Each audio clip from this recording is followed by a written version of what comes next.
Hey Elise, how y'all doing today? Welcome to the stream. Hope y'all doing good. Welcome. Oh my god, dude. Hey, hi Drix, hi Washington, Vommer. I must leave early watching your stream in spirit. I appreciate it, Vommer. I wish you the best, man. Have a good day. I hope y'all are doing it. Welcome to the stream, man. Hi Beard, how you doing? Good morning, good afternoon, good evening, everybody. Hope y'all are doing great. I barely got any sleep last night. Holy fuck, man. So I'm gonna be chugging this freaking coffee, getting only the remaining energy from it today. We're gonna do some reacts. Tulio! Where is Illy? Let me get Illy up. Thank you so much, Tulio. I appreciate it. WW, man. Thank you so much, man. Welcome. Hi, how are you doing, Rattles? Welcome. And hi, Tulio. Hope you're doing good. You need to start drinking White Monster. Bro, dude.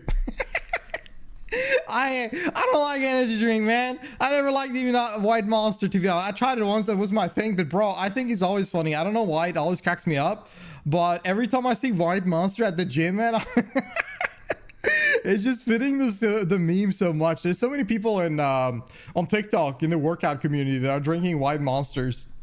That is the energy of spirit. Fuck me, man. I'm not that big of a fan of energy drinks, really, and honestly the coffee helps. It does my job. He mentioned me. Gas, I know, is crazy. Thank you though, Tulio, again for 54 years of T1 stuff. I appreciate it, man. The time is, it's crazy. Jesus Christ, time has flown by so much. My god.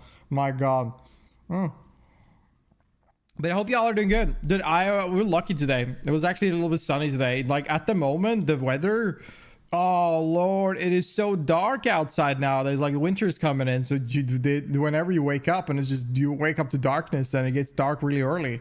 And whenever days goes by like that, all your energy is drained, and definitely if you're not getting any rest, that's over. The day is just like, the day is just gone at that point. But today was really sunny, so even though I didn't get enough rest, I'm a little bit extra energetic. We're gonna probably just sit and chill out, react a little bit, react to a few videos, and talk about a few topics. I don't know, maybe we'll do a game. I might see about that. I'll see about it. I was planning to do a game, but like again, I've just not had it. I'm so tired, dude. I just haven't had the energy, so we'll see how it goes today. We'll take it as it goes. But tomorrow we're doing some K-pop reacts, so I know that's not everybody cup of tea, so I'm telling everybody for the ones that are interested, and as that aren't that hyped for it. But tomorrow it's probably just going to be related to music, so that's what we're going to do. We're going to do an album review. King Ninja, how you doing? Welcome. I got sent home because I almost had an episode. Wait, what happened? Are you good? What happened? Why are kids suddenly obese? I should probably take that video.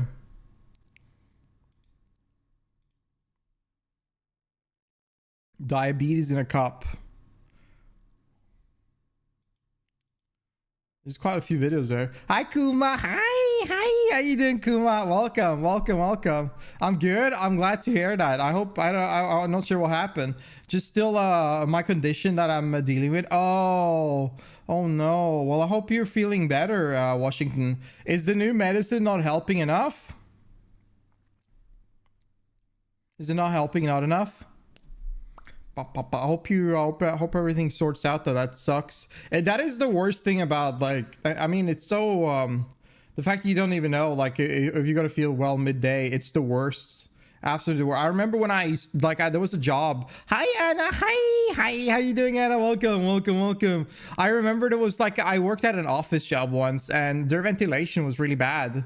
Like it was like, it would be like dust in the air basically all the time, and I'd never experienced this in my entire life, and I've never yet have experienced it anywhere else. But because the ventilation was so bad, it was like super dusty or something in the air itself. So at the end of my shift, or during the end of my shift, I would get like the biggest like eye reaction of the office. It was just horrible. So I always felt bad whenever like I was at work and I was like midday or at the end of the day that I wanted to leave, because of the fact that I was just getting insane allergic reaction from the job space. But yeah, they don't have meds for it. They don't know. It's sort of like epilepsy. It's neurologic. Oh no. I'm gonna lurk today. I appreciate you lurking, Akuma. Hope you're doing good though. Welcome and hi, Anna. I'm glad to see you again. Hope everything is going well with you. That's a rough thing in Washington. I don't know what to say really, but the fact that I hope that you find a middle ground that just fits for you whenever you have an episode or anything happens.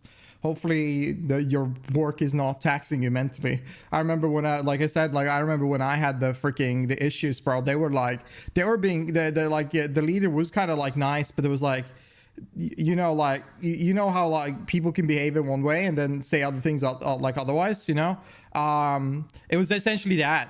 So like they would be very nice, but at the same time it would build up and it would see that they were kind of getting like annoyed by it. But I'm working on controlling it. I'm glad to hear that. I hope that progress goes better. No, and that's like, I remember that was like the main reason I left that office job, because you got a little bit annoying. So I hope that that's not the case for you. But yeah. Hopefully, just as long as you manage to, like, the thing with life, you get something new, there's a new hurdle, you just got to figure out how to live with it and move in a direction that makes it more as comfortable as possible for you. So hope you find something. But today, what I have found is my coffee, and I need the hell out of it. We got like some stupid videos to look at today. I like some stupid I saw some random bullshit the creator. I saw there was apparently some big situation with some VTubers, like big name VTubers, and I have like a quick minute recap of what's happened. This is the nice thing. I don't have to open Twitter anymore. I can just go to this channel right here and it will tell me exactly what the fuck is going on, and we can talk about it. So apparently there was something happening with Bao and Shondo and stuff like that. So we'll see. We'll give it a peek in a minute. But yeah, another news though. I think I'm slowly getting back into things like as further we go in the month. I'll have a little bit more free time, so I'll be back to getting things running again. Like the YouTube channel is already uploading videos, so I'm hoping to get like stuff going again, like the short section and the TikTok section, which is fun. Those are always fun to sit down and edit. I always have a blast with that, so I can't wait to get more working on that and getting the other channel active. But I did send a new like application thingy to stream on TikTok, so I'll have to wait, but hopefully now that this should be sorted. I'm crossing my fingers. But yeah, I've been watching some Queso recently. Like, that guy is so fucking funny, man. Like that Queso, like whenever I look at Queso, the way he has, like, I'm thinking about it because I watched him for a bit, right? And I stopped watching for a bit, like Twitch, just because of like I had to do stuff. But I came back, and that guy, he has even pushed harder. Like, he has evolved his type of content even further. It's such an inspiration. He's hilarious. He's great. He's so great. But like I looked at it recently, how much he's like pushed him to a change as well, that is like, it's more energetic, more alive. And it reminded me a little bit about another streamer that has kind of stopped like doing a lot of it, kind of stopped doing streaming in general as well. But that like it's pretty cool. It was pretty cool to see that, because like I was thinking for a moment, like a lot of those streamers that have that type of energy kind of left the platform or doing other things. But it was cool to see that, like, see somebody else are pushing it like crazy. True inspiration. I'll definitely be looking more like, I like watching him, but I'll definitely be looking more and taking notes and see how he's doing. I sent him a glass vintage orange juice bottle. You did? Nice. I didn't know you were a fan of him. Hi, how you doing, Momo? Hello, welcome. Hi, it's been a while. It has definitely been. Hope you're doing good. Welcome to the stream. Hope you're doing good. I'm glad to have you back. But yeah, no, he's a fun guy. He's a fun guy. Apparently, like, I've been in my bubble, with other things. Like, I've been so busy with shit. But apparently, like last month was absolutely a wreck fest of chaos. I don't think we can anybody can ever top last month of when it comes to like shit and shenanigans that went on. My lord, I think I hope that we'll have like a little bit of easier month now, because like last month there was so much nonsense happening in the streaming sphere and online sphere. I'm quite shocked that it happened. Worst month so far. It is the worst month so far. That is for sure. I don't know if anything can top it really, because like I felt like in every sort of field there was like some bullshit happening. Really. It did feel that way. I was speaking about one thing. I just gotta update my like the YouTube thingy. I forgot. I always forget about this. Let me see real quick.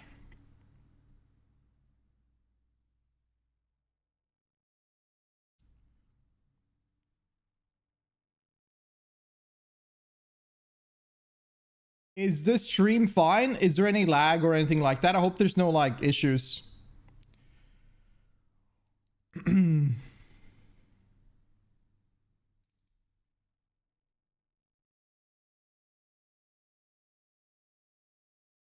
All right, we're good.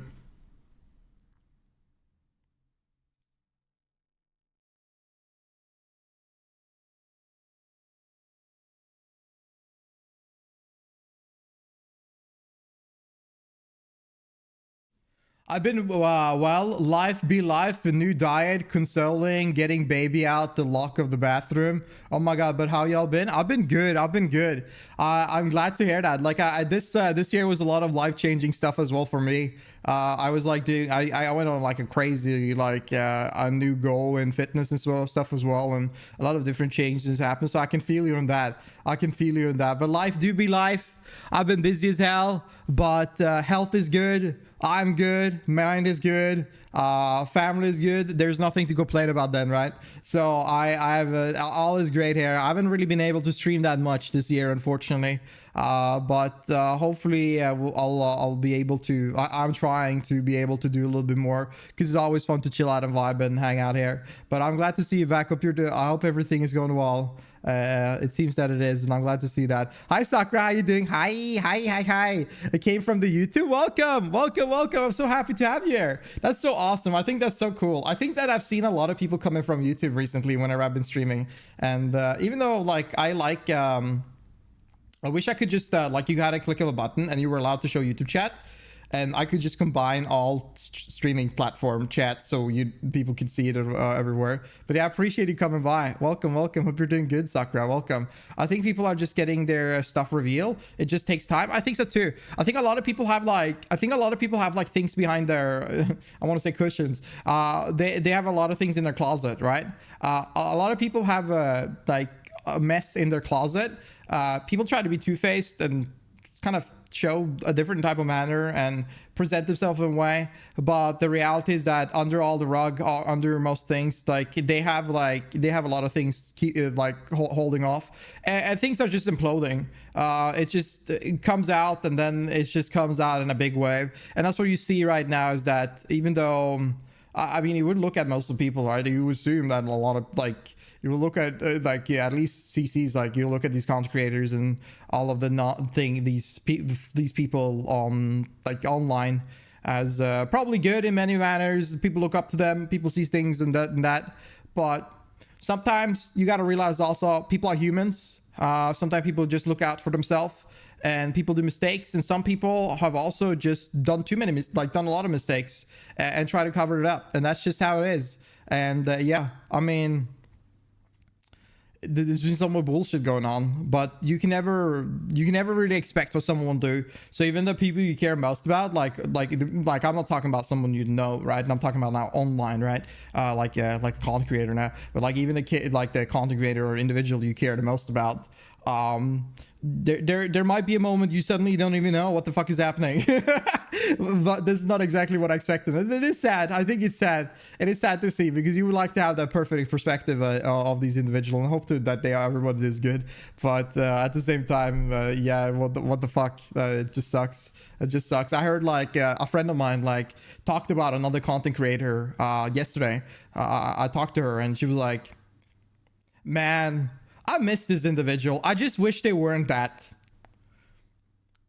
Like, it sucks because like it sucks that you like somebody because they're entertainment, but you just can't sit down and actually watch their stuff because you know they're like a piece of shit in a way, or they're super weird in that kind of way that just ruin it. I think a lot of people get that view, and it ruins like a good moment when things are getting like everything out of the everything just jumps out of the closet. But yeah, hi Bob, how you doing? Welcome, welcome, welcome, welcome. Hope you're doing good, Bob. Welcome to the stream. Hope all is good, man. Yeah, I came from that video where you reacted to Lazy. I thought you were really funny. I appreciate that, and thank you for mentioning Lazy, because I was thinking about Lazy for a while, and I was like thinking, wait, where is that channel that I was looking at? Like, I know, like I remember. The thing is that I have this is the problem, okay? I struggle with names. I remember so many scenarios. I can picture, like I can picture in my mind scenarios as they're played. I can remember a fuck ton of things. But in my life, my whole life, I have struggled with remembering name. Like, I know fucking history. I have so many different degrees. I know so many things in other fields. But names, man, that shit just pops off of my head. And Lazy was one name I was thinking about. When a baby gender reveal turns into nightmare, you know what? We might actually watch this. I'm gonna add it to my watch later. I'm the same way. Yeah, I've always been this way. This is my life since I was like ever. Like, this is the like, and it's never changed. It has never changed. It doesn't matter, and I don't know. I can't fix it. I can't fix it. I just suck with names. Sometimes even in my own language, right? I don't even in English as well. I'll just forget a word. Like, I'll forget a specific word that I use like a million times, and I don't know if this is like, I don't know why this is a thing. It is weird because I can remember so much shit, but like sometimes my brain just goes. But yeah, I appreciate it. Thank you for the comment. I will definitely watch more Lazy. I think he's funny. I thought it was funny. I like this humor, and his content is although well produced videos. For like the person who made the game Daydream, the game may not even exist at all, and scamming people. Daydream, I don't think I know about that one. I don't know about that case, unfortunately, but yeah, I've seen a lot of like Kickstarter and scam scenarios. Lazy is funny. Yeah, he is. It's been a long time since we watched him. Hi Rimba. Hi Rimba, how you doing? Welcome. Hope you're doing good. I'm the same way. For real, there's a type of chip flavor I want to try, but it's a collab flavor with an artist that did shady shit. That possibly hurt someone. Yeah, exactly. I think that the one thing that is very much in fact you need to think about though is that is this an allegation or is this a statement in fact? I think that to that degree of what you want to believe, that's up to you, right? But it definitely stains the image and anyone's interest to support or consume anything related to an individual when they have done something horrible, right? You know, like when they tarnish that reputation in a pitiful way, because like you can't enjoy it as much. So yeah, that's the problem. So I get you on that. That's what happened to me when I was trying to find you. You just forgot my name. I mean, to be fair, I my stream schedule has been ass this year, and same as my upload schedule and content schedule. So you know, like I am surprised people still remember me. Like, I'll be real, when I took like a nearly 3 months break and I came back, we had a fuck ton of people in chat, and I was like, you guys remember me? Hello? For real? But yeah, I can name over 30 tools in 30 countries, but not person names. Yeah, that's so hard. Yeah, exactly.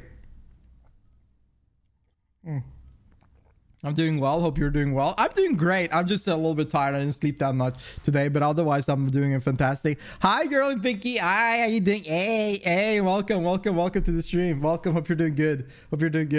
Because as long as the individual is alive, I'm not giving them a penny if I could help it. Yeah, exactly. And I feel the same. There was also someone, there have been people like online that I don't really, that I don't really like support anymore because of these things. But there have also been some people, like, this is the thing, is that, you know, there are some people that in my opinion haven't done like the most heinous crime, but the internet will perceive it as they've done the most heinous crime, and I don't mind supporting them or watching them or something like that, if they have reflected well on it, you know, if like they've kind of like understood, like, hey, they've kind of talked about it and it seems like they're growing the right way. But this is like drama things, you know, not an act of malicious or violence, you know, like that often these creator that we're talking about that gives that kind of stained image has done, you know what I mean? Doing good in the midterm week. How are you doing? I'm doing great. I'm doing amazing. I just didn't have enough sleep, so I'm a little bit tired, so I'm trying to drain as much energy as I can from this coffee. My lord. But otherwise, body and soul all great. I appreciate it. And I hope you doing. I wish you the best with the midterm. I hope it goes well. Like midterm exams. Oh god, thank god I'm not doing those things anymore, man. I mean, to be fair, like once you're done with once you're done with like school and shit, there's new bullshit that you have to deal with. But preparing for one test is often, in many ways, like very mentally exhausting, but it's hard work. But once it's done, oh god, does it feel great. How did you come up with your VTuber? Oh, how I came up with my VTuber model? Yeah, I can explain it. So I put a lot of time in my VTuber model, but the thing is that during Corona, so first of all, I watched VTubers since I saw Corona and Iron Mouse in like before 2020, right? So I watched them for a long time. During COVID, I was bored as hell and we were stuck. We were literally not nearly allowed to go out. So I started playing a game called VR Chat. Most people in playing VR Chat play female avatar. I did not enjoy using a female avatar. So I ended up playing, like trying to play like a male avatar, but never found mine. So I ended up designing like a male anime avatar in VR Chat using 3D Blender that basically had long hair like this. Furry avatar, not a furry. He was actually human. No ears, nothing. Hi, Kale, hope you're doing good. He had no ears or any tail or anything. He was actually a human anime character. But he had like a sweater, and he had a type of hair like I have now. Do you see like the hair in front, long hair in the back? Like he had that, but it was white and pink. And my favorite color is pink. So that was the start basis of it. So whenever I was going to move on, and I was thinking, you know what, I kind of want to try streaming out. I have all these people talking about I should give streaming a try. And I have a homie that is a really big streamer, and it kind of inspired me to try it out as well. I was thinking to myself, I want to be a VTuber. I like VTubing space. I think the community is great. I want to test it out. So whenever I sat down to design the model, I put a lot of time and effort and used that as a reference point, the original idea. And I kind of located myself quite far away from that approach. But I've also liked demi-humans. I like demi-human as designs, and I love dogs, so I went with a demi-human wolf, and that's essentially it.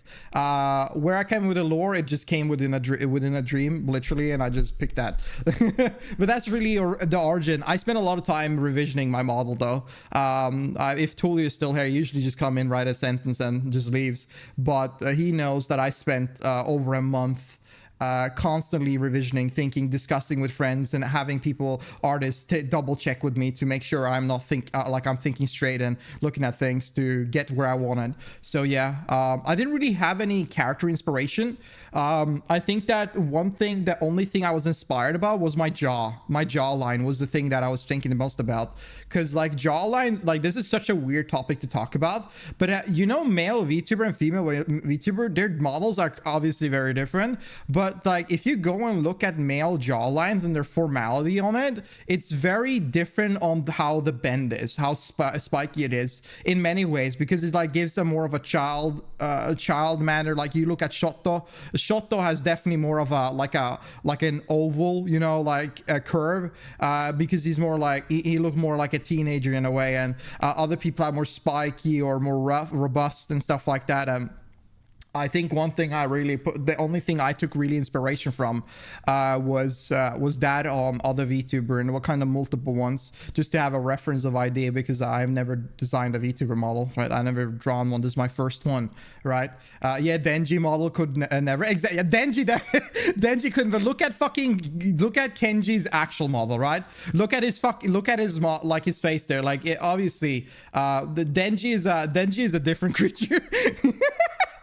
But yeah, you played VR Chat? I'm judging. I played it at the start of COVID. I quit because it got really weird. It got very sexual. I'm not a very sexual guy, at least online. I'm not that kind of dude, and so I found it very weird. It wasn't really any drama or negative or stuff like that. I just started to feel like the game was kind of like weird. COVID is over. I'm done. I'm like not doing it anymore. I was kind of playing it just to talk to people and hang out when we were all stuck in our room, basically. Pretty much. I saw some wild shit in VR Chat though. I saw a lot of wild things. I've seen a channel, dude. I love this channel. Wait, have you guys seen this channel? I watched this channel. You can see I watched a few videos. I watched this channel, and I am not going back to VR chat. I'm not. I've not played the game in over 2 years. I'm not going back to it after watching this channel. This channel is crazy. We might watch a video or something like that. This channel, the individuals you find is crazy. He is so funny. He is. The worst thing is that he's just monotone. He's just chilling out, but everybody's freaking out, man. VR chat is fun when you're not being harassed. I was never harassed in VR chat or had any drama ever. I am the most like chill, monotone vibe guy. I just like to laugh and have fun. And nobody, even though there was always drama surrounding me in VR chat, always, I never had drama. I never had drama, because if somebody had a problem with me, I would just talk to them straight up and we fix it right away. But most of the time, that never really happened either, because I was like always like just laughing and having fun and chatting about stuff, and also caring for the people I was talking to, you know? So I never really had any drama, but like I was in multiple groups because I was just fucking around. I was literally, all I did mainly in VR chat was roleplay. Like straight up, all I nearly did in real chat was roleplay and talk to people for a bit, like just have casual conversations about like random bullshit. But I loved role playing. I really loved role playing in VR chat. It was so funny. But the thing is that I think that the problem is that if you don't have the mind, if you're not acting like me, where you're literally in a way where you're just pushing all negativity the fuck out. Get the fuck out of here. Because I'm just having fun, right, all the time. I'm never bringing anything up. I'm never like thinking about anything. Someone being weird, I'm like, oh, okay, whatever. Haha, let's move on, right? I don't care. But I think that there's a different thing about at least fucking when it comes to being harassed. If you're a girl, oh god, I'm sorry, ladies. I'm sorry if you play like, I'm sorry you have to deal with so much bullshit on the internet. And definitely if you play VR chat, you're gonna deal with bullshit. I used to say this to everybody all the time. When you're in public world and any girl speaks, opens their mouth. Just open their mouth in a public world, she will be the sun, and every dude will surround her like they're planets. It happens every time, and I can't imagine how annoying that has to be. Like everybody fixated on it. It's just like, okay, like chill out, man. So yeah, no. What's the story about the blue dog? Oh, that's an interesting one. So the blue dog was actually a blue fox. I made a video game, a mobile game that I kind of let people just test out. I never published it, but I had people, it was first a PC version, and then I made it a mobile game. And the original character was a blue fox. So, and I liked him. I really liked him. I liked the design. It was adorable. It was like a plushie, like a fox, very similar to this one. And I just thought to myself, you know what? I'm thinking back on the reference, and I want to have a mascot as a VTuber. So I want to revisit the design on it, make the tail a little bit like make it a little bit more wolf-like, and keep the same design. Like the eyes are nearly exactly the same, and that's how it came to be. It originally came from a video game I made like a long time ago for mobile. But yeah, Denji is something else. Yeah, the not safe for work shit to do happening in VR chat online. Yeah, no, fuck, man. I'm not interested in that. I'm not into that. I'm sorry. I'm just not fucking interested in the... I've never been interested in the sexual shit in the VR chat or any online stuff, or I'm not that kind of guy. I like to laugh instead of have like experience moments. I am not that... Like I don't know, like I just find these things, like at least in many ways on the internet, and even in games sometimes I find them cringe, like honestly. But that's just me, and I don't judge if anybody likes those. That's your life. You're an adult. You do whatever the fuck you want. But for me, it kind of, in VR chat, it got a little too much, to the point where you would see sexual shit when I'm just having a casual conversation and having fun, and I was just like, I'm out. Straight, I'm just like, okay, I'm done. I saw a model. I've said this before. I saw a model and it made me so... I was just like, this is weird. I'm done. And I never logged back in after I saw that. They get so mad. They do. Bring back the golden days with the Uganda knuckles. That was a funny time.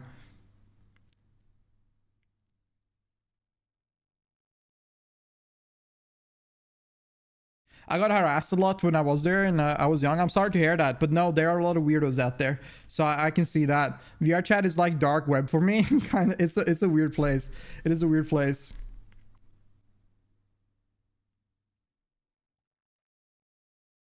Gollum on crack energy with weirdos in VR chat. Here's the thing. Well, I judge. Hey, Queen, y'all can judge as much as you want. I don't judge because I don't give a shit. Like, that's straight up. I never give a shit about other people's businesses. If you're not like super close to me, and you're not hurting anyone like that I know, I don't really give a shit most of the time. I'm just, you know, your deal, your business. I've never understood how people care about, like, for example, someone else's sexuality or background or anything like that. I've always so thought that must be like some mental, like there must be some crazy shit. Like I never got that. So I don't really judge. But you wanna pop up, you go, hi Sishan, hi, how you doing? But hope you're doing good. Welcome. What was I thinking? Crack energy weirdos in VR chat. Here's the thing about that though. You need to keep in mind that a lot of people in VR chat are old. Okay, that's one point. They're also don't have that many social interaction in their life. They're antisocial and they don't comprehend social environments. So they don't really realize what is fine and what is not. And that is the biggest problem. They also have the escapism of the factor of being in their room, and they can block, go to a different world, or just log onto a different account, or turn off the PC. And that gives you more viability to be even more freaky, you know? So whatever social norms you had, and even if you had any, you kind of just turn it off. And that's the biggest, that's a big problem for it. So I just say don't, honestly, no, I would never recommend anyone go to VR chat. It's a weird space.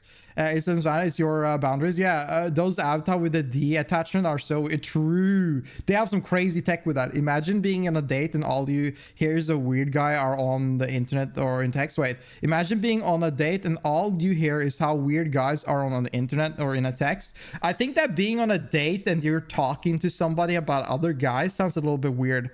I don't think in a date you should talk about other people. Am I crazy to say that? I think on a date it's about you and me, right? That's it. Like, fuck the rest of the world. Who gives a shit? If you have a funny story, that could be a good thing, you know.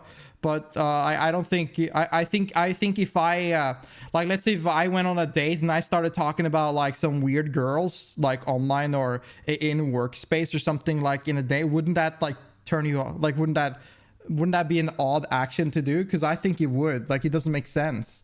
Wasn't someone VR chat model was I don't know. There's probably there's a lot of weird stuff there. Nothing is gayer than hating on gay. Like, no one thinks more about where a guy's penis go. True, brother, true.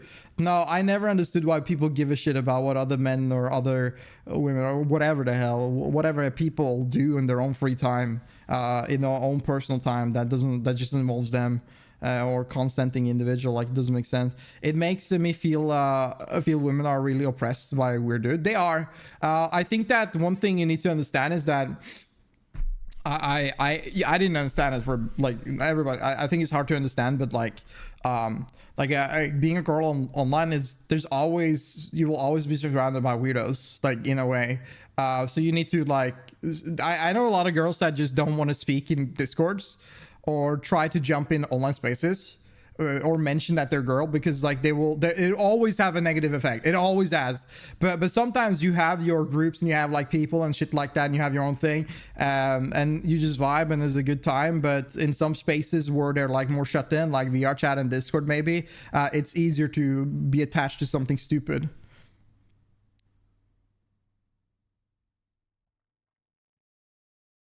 But yeah.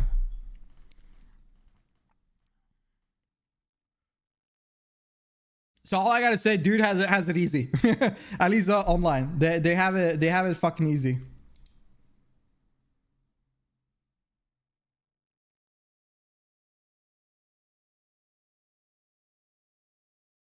One sec.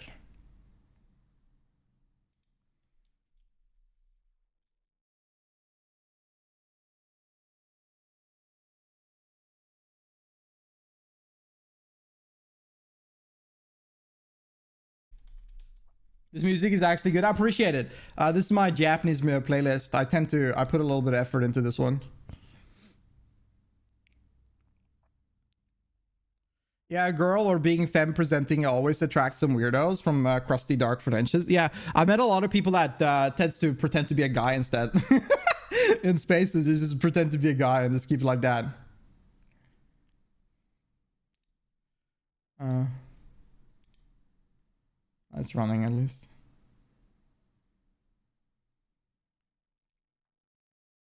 Anyways, yeah. No. I keep it, be safe, and stick around people you like and trust, and stay away from the weirdos. That's pretty much it. But yeah, dude, I want to look at this. Like, apparently, so I want to check this out a little bit. What's up? Not much, Jay. How you doing, man? Hope you're doing good. Just chilling, taking it easy. Are you eating? No, I'm not eating. I'm just drinking coffee. Just had to answer something.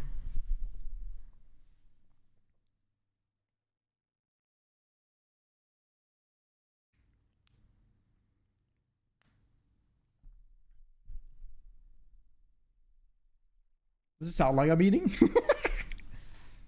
Coffee, dude. I need that. I need that shit. Oh god. Oh god. Watch this video today. I'll see about it. But yeah. This coffee sounds so good right now. Yeah. Get one. Yeah. Get one. Man, I've You covering some fresh drama today? Yes, I am. We might actually, you know, we can hop onto that. We can hop onto that now. Let's take a look at it. Let's take a look at the new drama that's been happening, because I haven't seen it.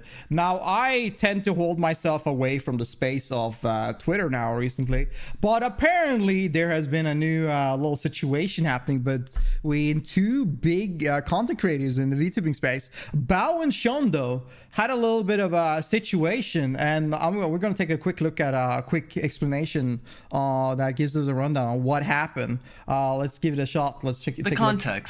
On October 21st, 2025, a male VTuber by the name of KyanVT posted a now deleted tweet that briefly discussed the revolving discourse around male VTubers and how they may or may not be overshadowed by female VTubers, where Kai stated that the same male VTubers who complain about being overshadowed are the same male VTubers who stay generic with the traditional e-boy persona. Kai I swear, I need to go back. Okay, we gotta step out, take a moment. Okay, first of all, this has been a debacle since the golden days, since the year male VTuber was a thing.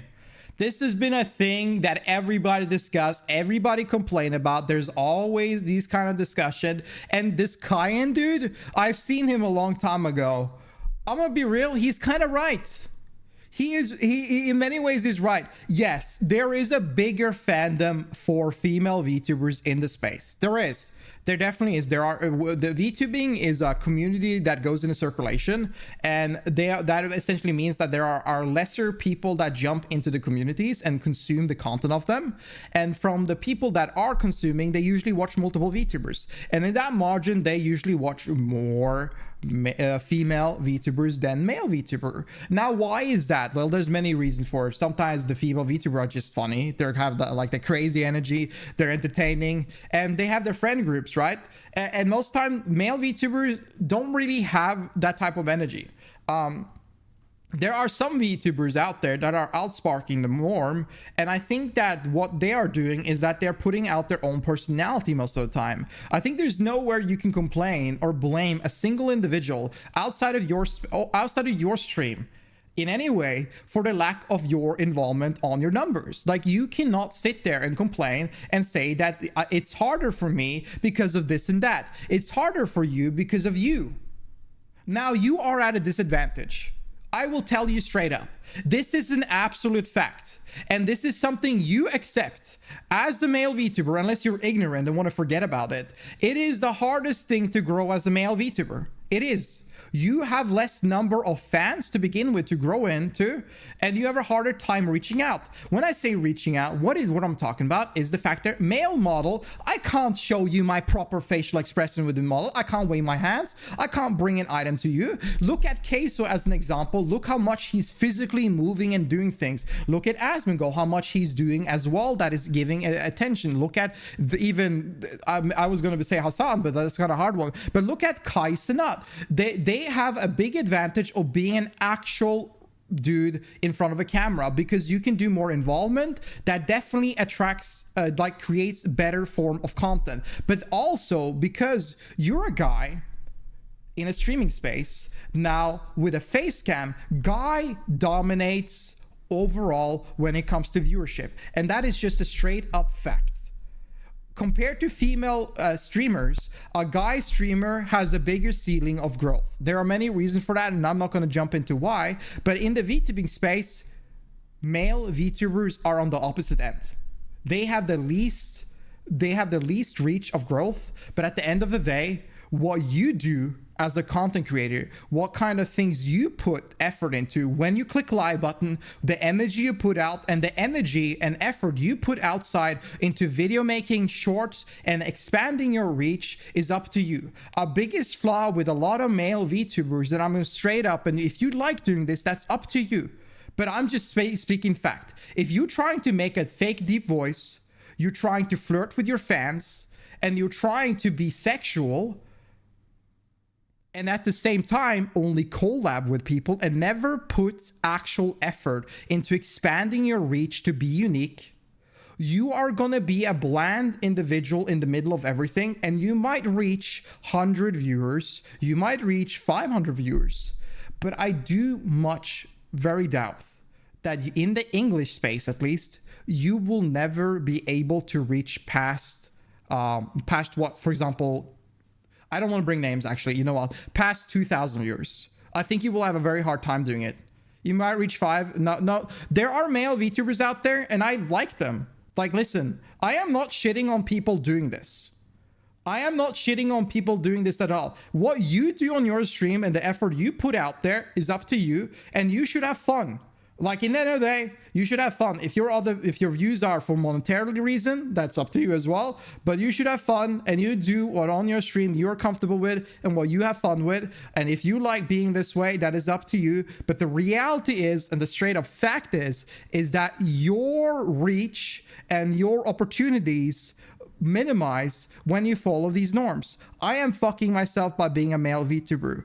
But at the same time, I'm having fun. I like being it. I talked to my fans like a few months ago when I came back, and I asked, guys, I've been thinking about this. I've had a long break now. And how do you feel if I was showing my face? The problem is that we come into a discussion then, because this is the thing. And this is the last thing I'm going to ask, because I'm just going to add this in because I'm telling you all of the inferiorities of being a male VTuber. So I'm going to explain just real quick why I am a male VTuber, right? In many ways, I have stated from the start that I like being the character, you know? I like disconnected from me, and I like the fact that I am Attillee now. I am this guy, right? I am not the one that I am in real life. I am someone else now. I'm focusing on shit, and I like sitting around with him. And I think that whenever I asked my viewers about this, a lot of people said they would prefer not to, because people have a view and attachment to the model of the streamer, so they stick around to it. So in many ways, I have a hard time leaving my model and go to like as a facecam streamer, because I've already pre-decided that this is the way I want to go, and maybe in the future I'll change that. Maybe there will be a big spark and I'll go outside of my norms, and I feel like, you know what, I want to move on. But at the same time, that is a battle I'll have in the future.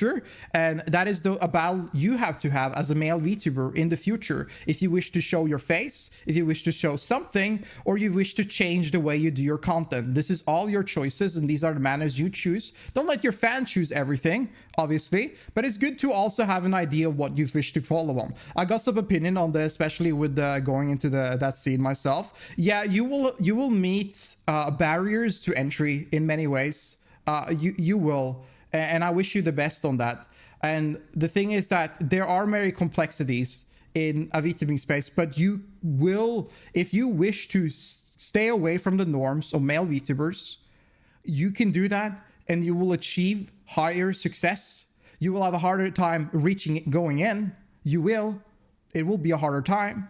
It's better for you to be a facecam streamer at that point, but your success can go to higher. The ceiling is higher, basically. If you want to call, I got some harsh things to Now, I don't have that much time today, sadly, Jay, and I kind of go through some videos because I travel soon, so I'm sorry about that. But we can definitely talk one day about it if you want to have a one-to-one chat about something like this one day. I'm definitely down, because if you're getting into VTubing, I'm 100% down to help you out or talk to you about it and hear your perspective. But yeah. Appreciate that. Traditional e-boy persona. Kai would post a direct follow-up tweet where he states that those male VTubers who complain about not having an audience are obsessed with trying to garner female attention. Do you think that Corpse Husband is put into a equation for male VTubers? I think Corpse Husband is basically the pattern of male VTubers. I think his design, his dark design, edgy design, you know, like skinny, you know, skinny muscly, you know, all of these things, and voice are definitely a pattern that a lot of people pursue and try to achieve. Well, hold on. And are, quote, weird, horny freaks. This would be met with general negativity, with many individuals calling Kai out for allegedly being misandrist, a person who is prejudicial against men, and pointing out the irony in his statement by showcasing thirst trap posts made by him. This is the thing a lot of male VTubers started doing. I am happy you're jacked. I'm very happy you're jacked. Keep eating. I hope you're not taking steroids. I think you are, but I hope you are doing well and your model looks like you. And I'm happy for you that you're working out and you're healthy. But these are lust posts, and this is also a very normal thing for male VTubers. There's a lot of like points of view that saying like male VTubers are male VTubers because they're ugly in real life. They're fat. They're blah blah blah. Whatever. Who gives a shit? That's none of your business. First of all. Second of all. If you are going to sit there and complain about the male VTuber norm following sexual trends, you cannot be here posting thirst photos. Like this is, you're obviously, like this is a normal thing a lot of male VTuber do. And you're obviously following that for attention and likes. So before he popped off, I used to watch his stuff, and he used to do content of narration, sharing his love of spooky shit back in the day. His mascot was like that before the VTuber hit. Agreed. It was. And I'm not shitting on Corpse Husband. Please do not tell me like it convert what I'm saying to that. I'm trying to say that he's like basically only focused on sexual stuff and negative, like in this kind of way of being dark and edgy. I don't think that's the case. He definitely has some kind of influence, like there's some kind of that kind of influence in that, right? But it's not all this thing. But what male VTubers do look at is his design and his voice. Those are the two things. I don't know about like content wise. I don't really know him that much. I've not consumed enough of his content, so I cannot comment on it. But when it comes to visual design of his model, like his character and his voice, those are things often copied by male VTubers, and that is just straight up fact, and it's been going on for a long time. And these are the ones that are basically the copy paste of everywhere. You see so many of them, and they're often, it's very obvious when it happens. Like I don't need to show you, and I'm not going to call anyone out on this. And again, if they want to do that, they do that. Maybe it's because I'm more open to illusion break. Then sometimes I don't mind. No, I get that, but some people are not, and I respect that. And I understood that before I became a VTuber. I get that. So I'm, for example, I'm respecting my character. All of the guys who tried to corpse voice after he got more popular, yeah. Think about, I'm just straight up honest. I've been on the internet a long time. I have never in my life once heard an individual sound like Corpse Husband. Suddenly Corpse is famous and I see it everywhere. What are the odds, man? What are the odds? Like there's clearly a pattern here, right? Yeah. Though this would resolve itself fairly quickly, this would be one of many posts that helped kickstart the male VTuber discourse again, which fell in tangent to the ongoing discourse around male content creators in general, when Emiru, a female content creator, accused Miskiff of abuse and predatory behavior in and outside of their relationship of 7 years, to which a division in the community between those who believed Miskiff was guilty and those who believed Miskiff was innocent occurred. Bao's tweet. On October 26, 2025, indie VTuber Bao would make a post on Twitter, where she warned smaller female content creators to stay away from larger male content creators who essentially love-bombed these smaller creators by showering them with attention. While Bao's message if you're an up-and-coming female content creator with small but growing audience and much larger successful male content creator approaches you out of nowhere and showers you with attention on stream in DMs, etc., don't walk, run. I think that this already leads to problems. I think that a big problem, and this is the thing that always bring this conversation. This is basically a discussion and an an argument people have on Twitter, like at least once or twice every year. It just happens all the time. They talk about this all the time. They never shut up about this.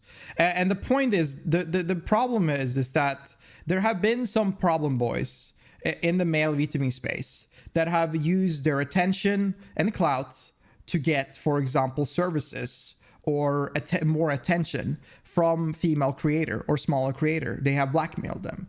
There have been situations where also VTuber organization owners that are men have primarily female VTubers have taken advantage of them in manners. And these are disgusting individuals, but they are not the norm. It has happened. But you can't sit there and take a few scenarios and basically put everybody on the same line. Like, there are thousands of male VTubers out there. There's thousands of male VTubers that are sitting there and having conversation with other VTubers on Twitter.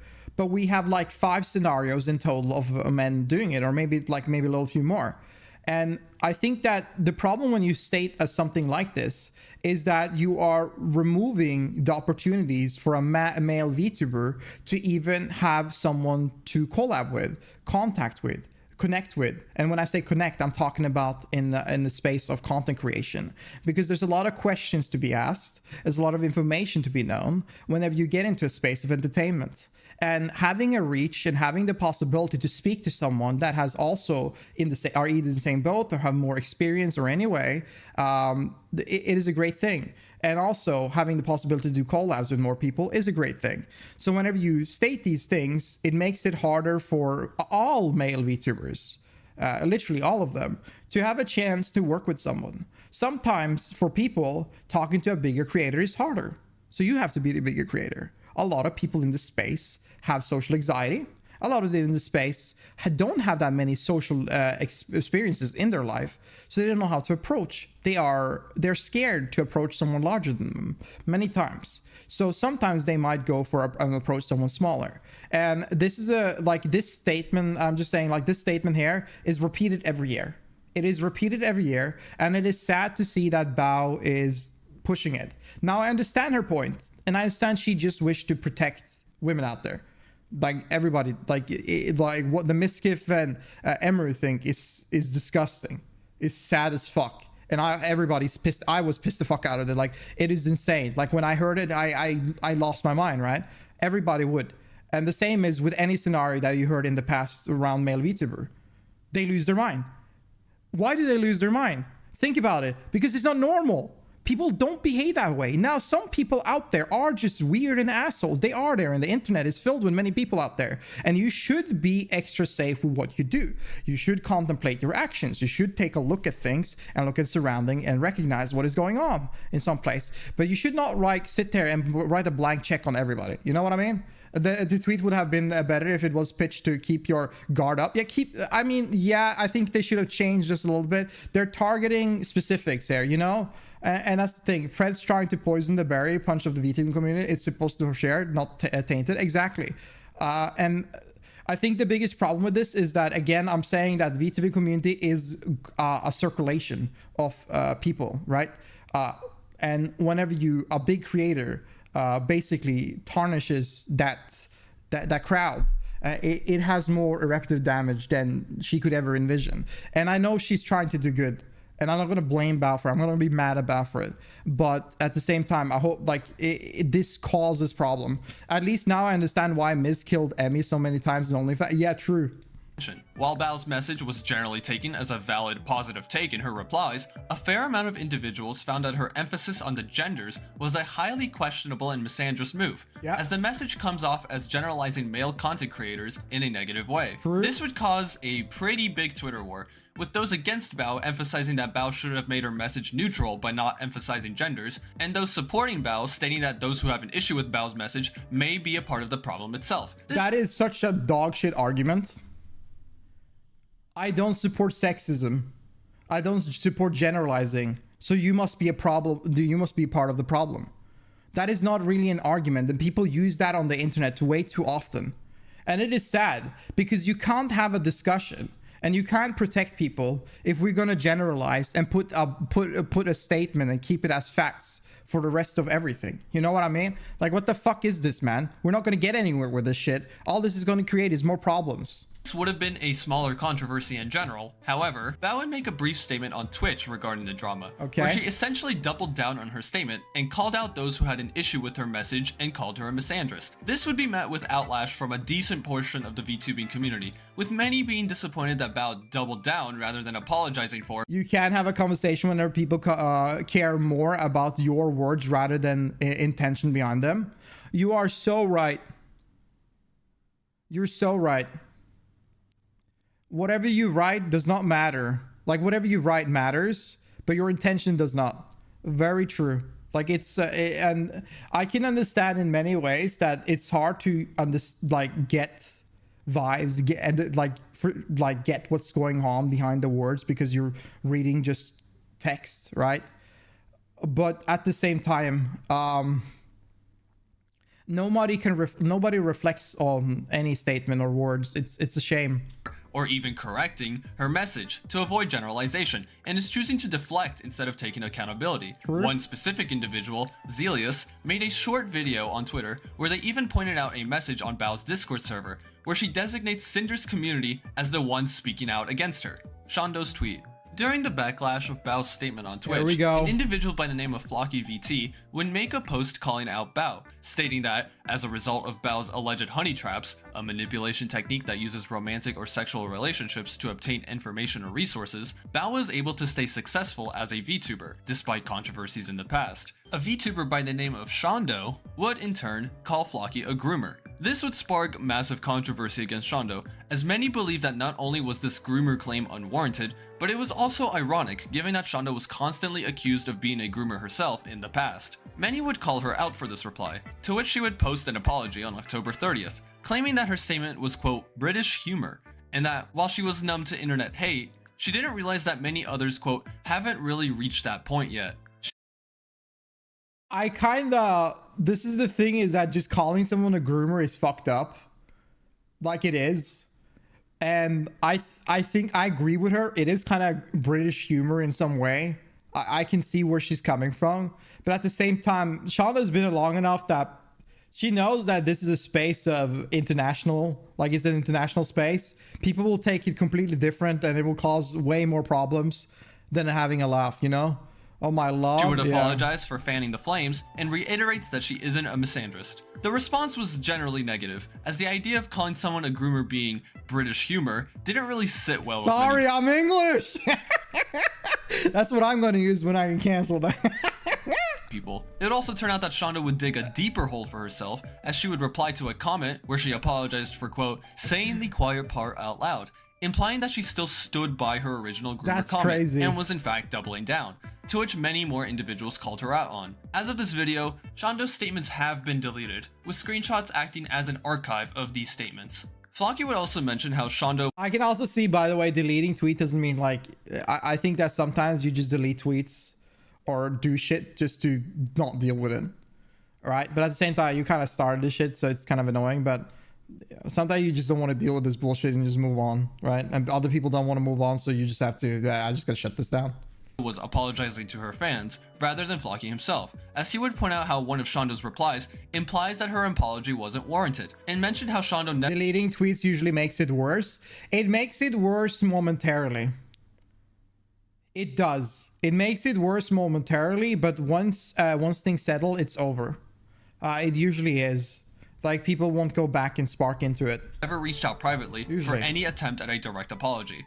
As of this video, the male VTuber and content creator discourse continues to be held, with the primary focus shifting towards predatory behavior and harassment from both male and female content creators. Bao and Shondo would continue to get criticism, so we'll see if anything new arises from either of them. As with all my previous videos, do not harass anybody involved in and outside of this video. I think that the only thing you should take out of this video and this situation is that there are bad apples everywhere.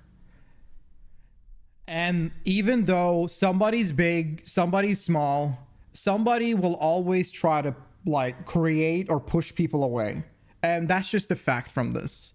And unfortunately, from a community like this, We shouldn't be this way. We should be defensive and helping each other out and building each other up. But sitting here and like generalizing people is definitely not the way forward. It unfortunately is not, and it's sad to see like big creator go this path.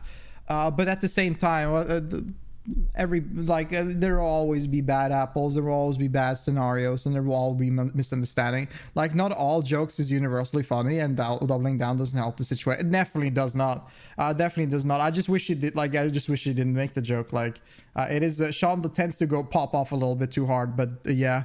That's usually her, so I kind of could expect something like that, but at the same time, saying something like this causes a problem in the long run. But tell me down below what you think. Like the video if you enjoyed, sub to the channel if you watch more, and I'll see you guys around. Take care, have a good one, peace. Oh my god, oh my god, that's some bullshit.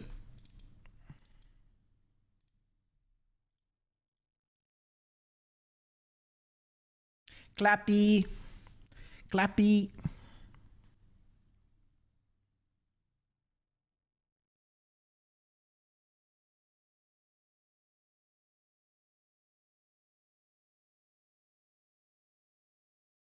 The cat emote on the like chat text is just so funny because it's like it doesn't have like enough frames.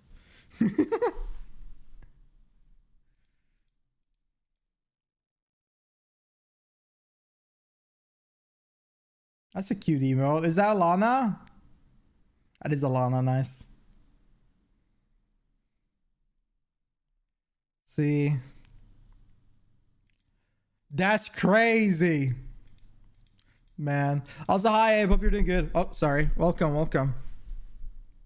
Head out, see y'all. Huggies. Have a good one, Mumi. Have a good one. Enjoy your day. Enjoy your day. Hi, Vamir. Welcome back. Hope you're doing good, man. Whatever you were doing is going well. Did we have a few videos? Hi, Given. Hey, how you doing, man? Hope everything's all right. Welcome, welcome. We have a few more videos, and we're gonna queue them up. But I just gotta go real quick to the bathroom, and I'll be back. So I'll give me 1 minute. One sec. Look at Ely. Look at Ely. Hi. 1 sec.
Back.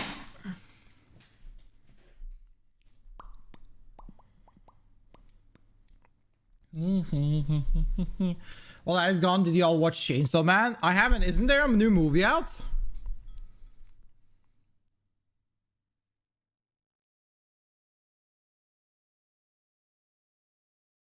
A movie I really want to watch. It is. Is it good?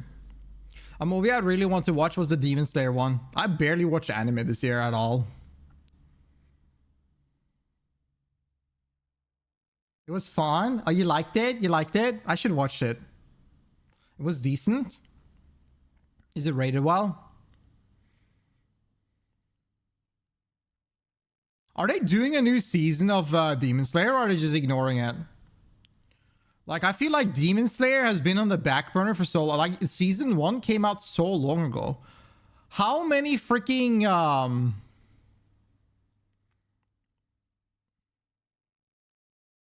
like, how many seasons of Jujutsu Kaisen has come out since the release of Chainsaw Man, man? Only movies? That's crazy. I read the manga like 5 years ago and I'm dying to watch it. Oh shit. I haven't read the manga. Demon Slayer is going only movie routes? Wait, they're only releasing movies? No more seasons? No! That's how they're ending? Oh, okay. I guess so. Hasn't Jujutsu Kaisen just had 2 seasons? Has it been 2 or 3? Am I crazy? Isn't there... Wait, is there only 2? Oh, they had a movie. They had 2 seasons and a movie. Now I remember. Yeah. But they had like 24 episodes or some bullshit. I love monetization in 2025. It's cringe, right? Season 3 is coming out soon. Yeah, fuck me. I can't wait.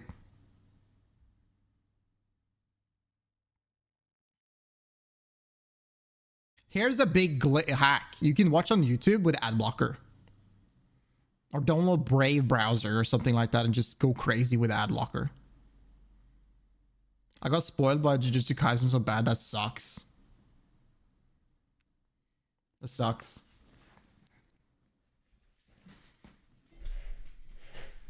Bum, bum, bum, bum. Wait, why did I say no? There's no ads on YouTube. At least with YouTube streaming, I can turn off ads. I don't have to have the monetization on, which is crazy. There's no pre-rolls or anything. It just goes.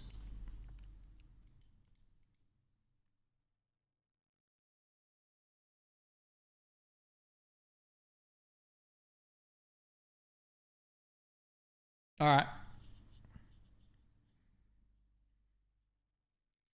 If Twitch removed pre-roll ads, the platform would infinitely be better. Yeah, because then I could turn off ads overall. Because like you can remove, if you don't have 3 minutes of ads running every hour, you will always have pre-roll ads. And that's just like fucking yourself even further. Weirdly, I don't get ads on Twitch at all. Wait, do you have, either you have a strong ad blocker, or you're using a VPN, or you live in a country that doesn't have ads, that Twitch sells any ads for at the moment? Just buy Nitro? You mean Turbo? Brave works? Yeah, Brave works. I tried it recently. I bet 5 gifted subs that Twitch will increase ads before the year is up. I think they will. Turbo's so good. Yeah, I think so too. I think Turbo's great. I used to have it when I watched like fuck ton of streamers.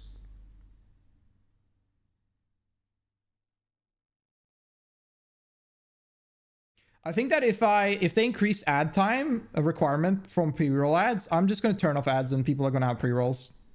They don't have ads then running at the same time. I think that if it causes more issues during the live stream itself, I'm probably just turning it all together and just having like pre-rolls. Because at that point, it's not really running any midway. But yeah.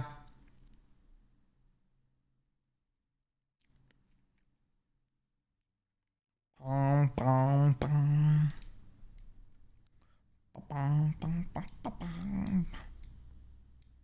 wish they would promote Turbo more, but they would prefer everyone get bombarded with ads. They do promote Turbo. If you don't have an ad blocker or a sub, you usually get Turbo ads. Actually, I don't have. I've actually been watching ads like on streamers and stuff like that. I know we're running around with an ad blocker all the time, and I don't have Turbo. So they do show you Turbo advertisement often whenever you see ads. It happens quite often. But anyways, I have not seen a single ad in years. Giga chat, hell yeah. No, I think ads are fucking annoying. It gets annoying. I think there's a middle point where it's just not a problem. But I think that as a small creator, like I get it. Like if you're big, you get that extra dough, easy. Just squeezing in a few ads here and there. But like as a small creator, like these things are just like annoying. Like what the fuck am I gonna do with 2 cents or I'm dollar. Like, what? Get the fuck out of here. Anyways, I wanna take a look at this. People would be more inclined to accept ads if you could rewind or fast forward the stream. If I could watch the ad at the same time as I watch the stream, I would be fine. You can rewind, but you need a sub for that, or turbo, which is crazy. So the whole point of the whole like idea there is just gone in the gutter. I don't know. They should let you rewind like videos. I don't like that Twitch only give a streamer 3 ad interrupt as well.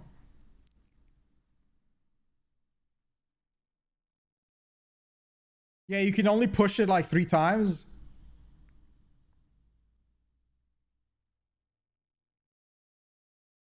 So much ads. Crazy.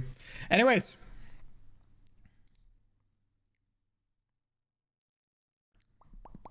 Is it per stream? Jesus, that's crazy.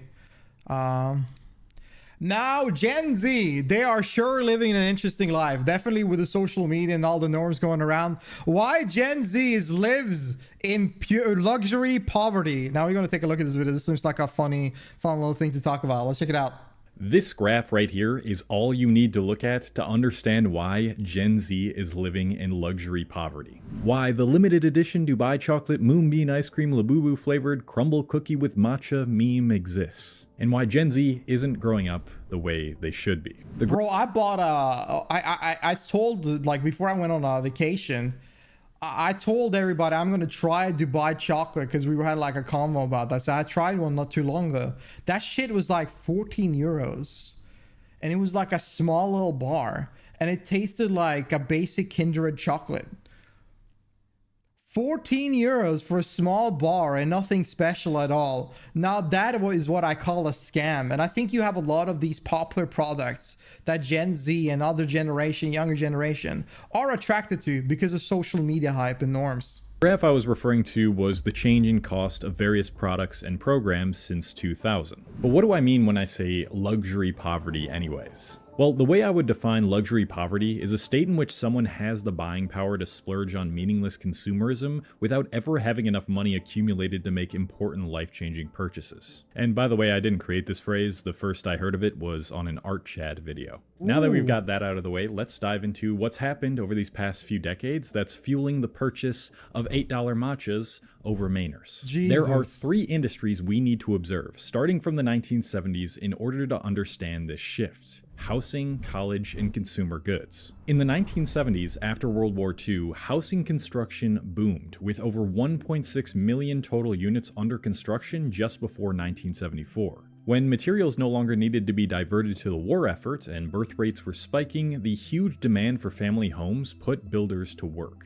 30-year fixed mortgage rates also became standard, making monthly payments affordable. And while mortgage rates were high, the cost of a house, even when adjusted for inflation, was not. College tuition at public universities was also incredibly low, often a few $100s a year thanks to heavy state funding. More on state funding later. Federal student loan programs were smaller and more targeted too, limiting debt. But consumer goods? Those things were expensive and crappy. Most electronics were still being built domestically during this time, and for exorbitant prices. Computers were bulky as hell, costing thousands of dollars, and TVs were anywhere between a few $100 to over $1,000. When adjusted for inflation, that can get close to $3,000 or even $4,000. Houses used to cost roughly 1 year of salary in the 80s, 90s.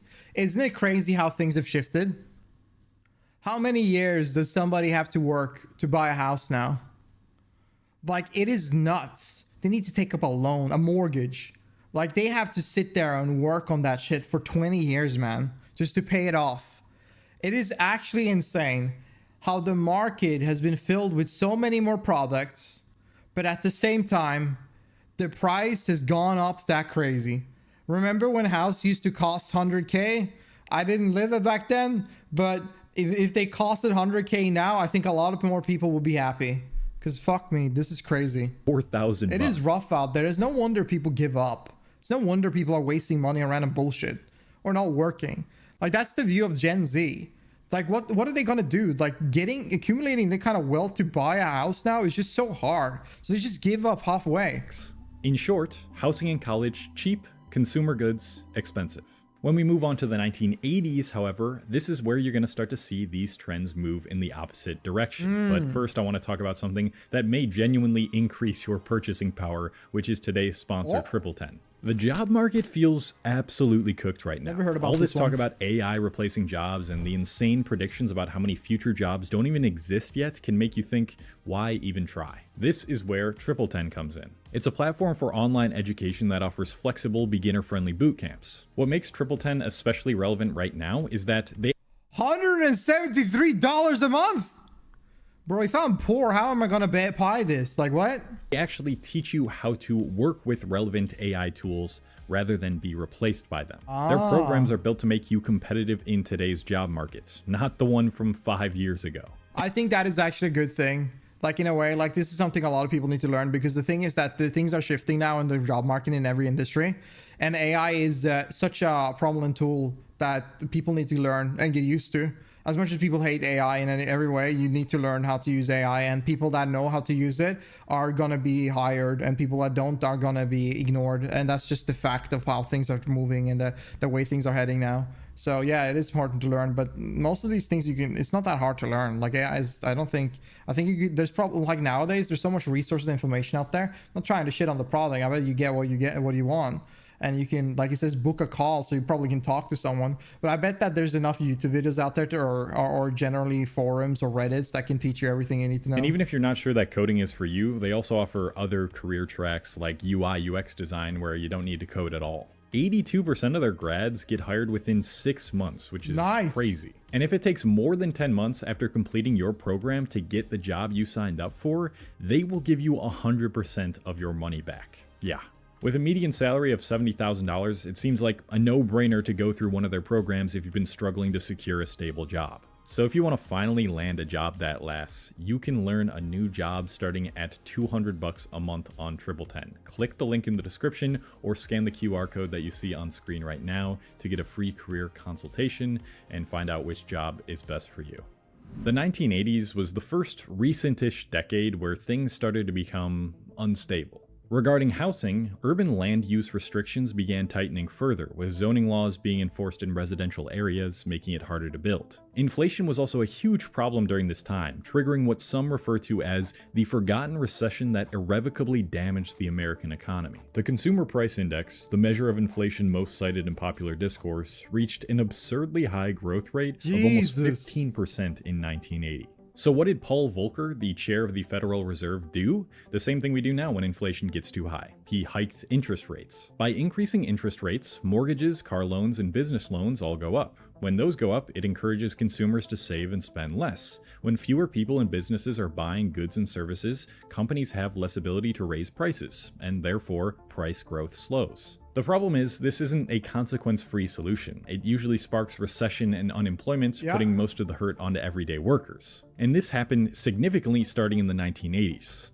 A big problem also I've noticed, that is more of a recent time thing, and I guess country to country, it depends, right? But they will have, a lot of these companies and a lot of things, banks will have reasons of increasing prices, increase interest rates, but once those issues that were the reason for increases are gone, they will stabilize around it. They won't remove it. They won't go down. And I think that is a big problem, is that they never fluctuate and they don't move around what is actually happening. They usually stay around where there was an issue. And that always leaves more problems, more issues for the people and the consumer. Unemployment rate briefly reached 10.8%, higher than it got even in the Great Recession. It didn't get back to 5% until 1989.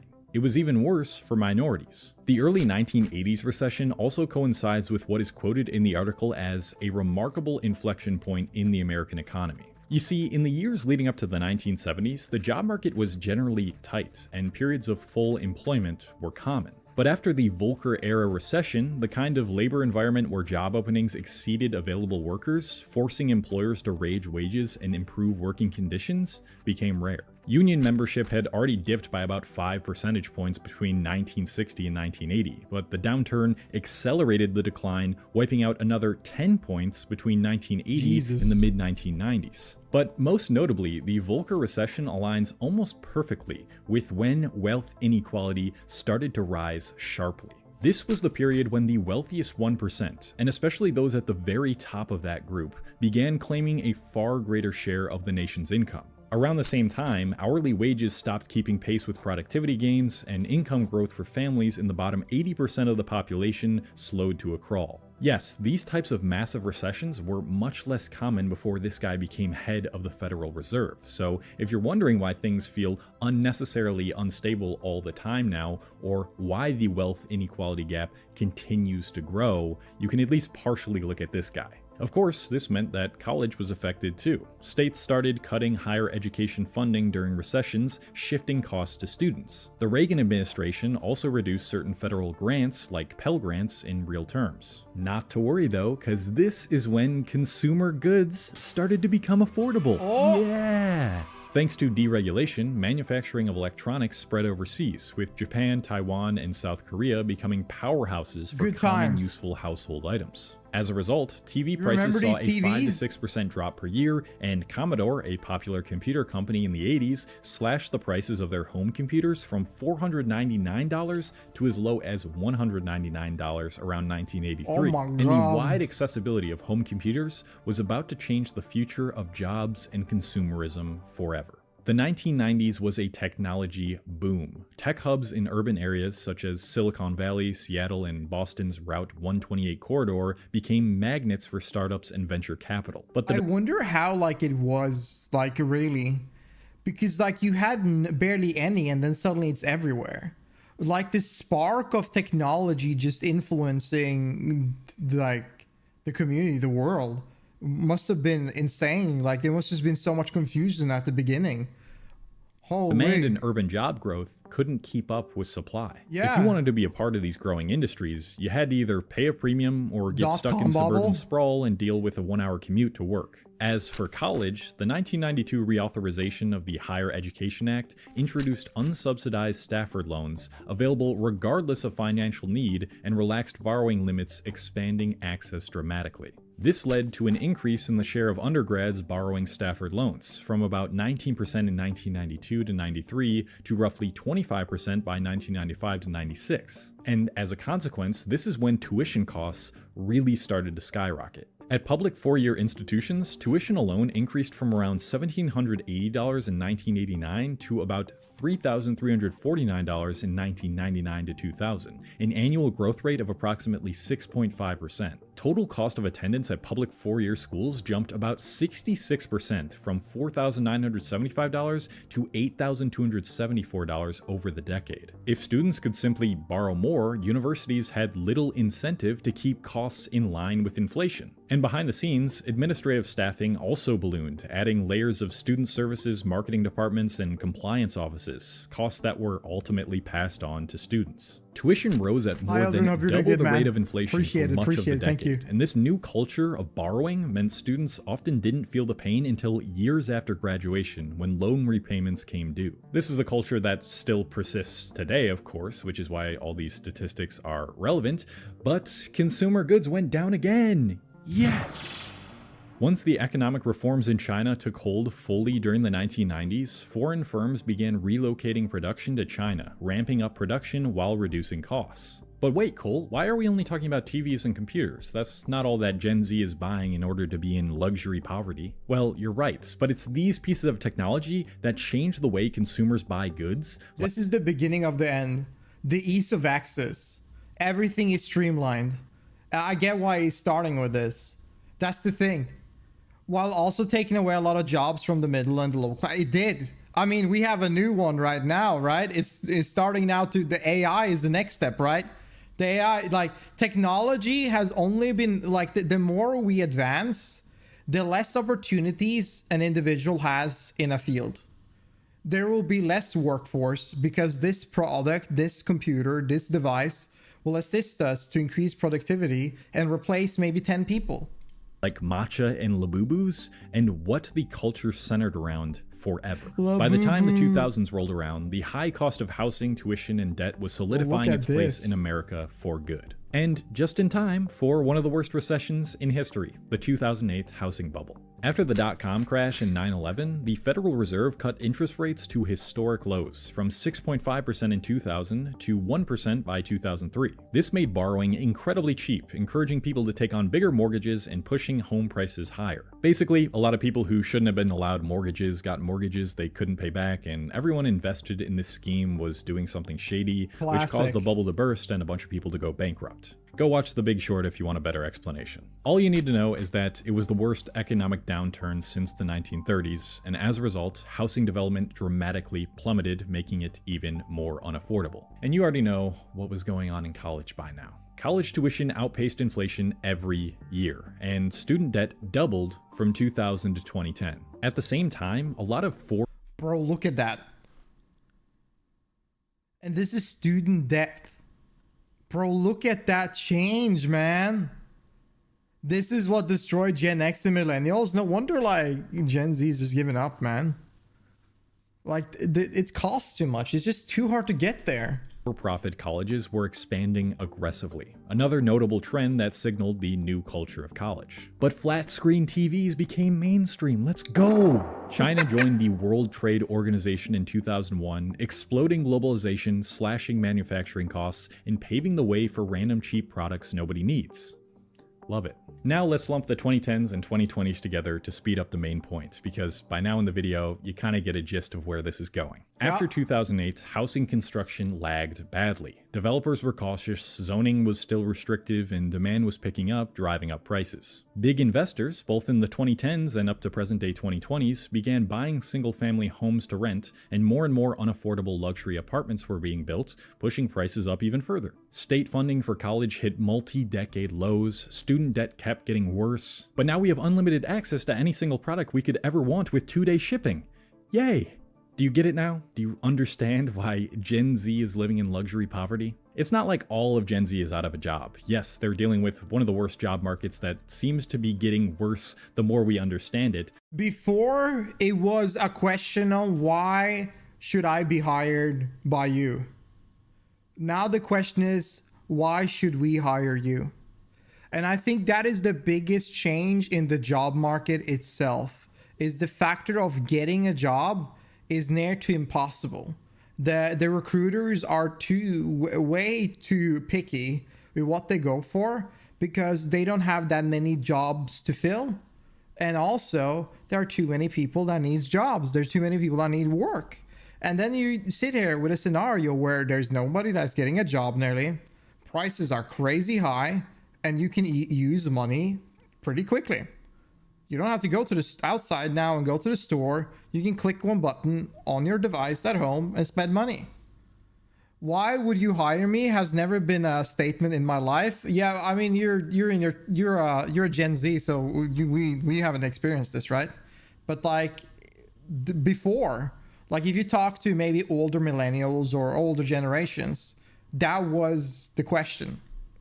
But a lot of them do have disposable income. It's just that they're living in a system that makes it nearly impossible for them to afford a house despite having a job, because wages have not kept up with inflation or house prices, and college debt keeps them from justifying as big of a purchase as college. Now, the reason I highlighted housing and college costs specifically alongside consumer goods is because these are the two things I believe that really mark a teenager's progression into adulthood. When you go to college, this is when the leaving college is a massive step. Finishing school is a massive step. Buying a house is one of the near to final steps for many people. It's a big achievement to own a home. And once you join the housing market, you can adapt, you can start, you can move to, you can sell it later on and move to somewhere else. The fact that you got your foot in is a big step in someone's life.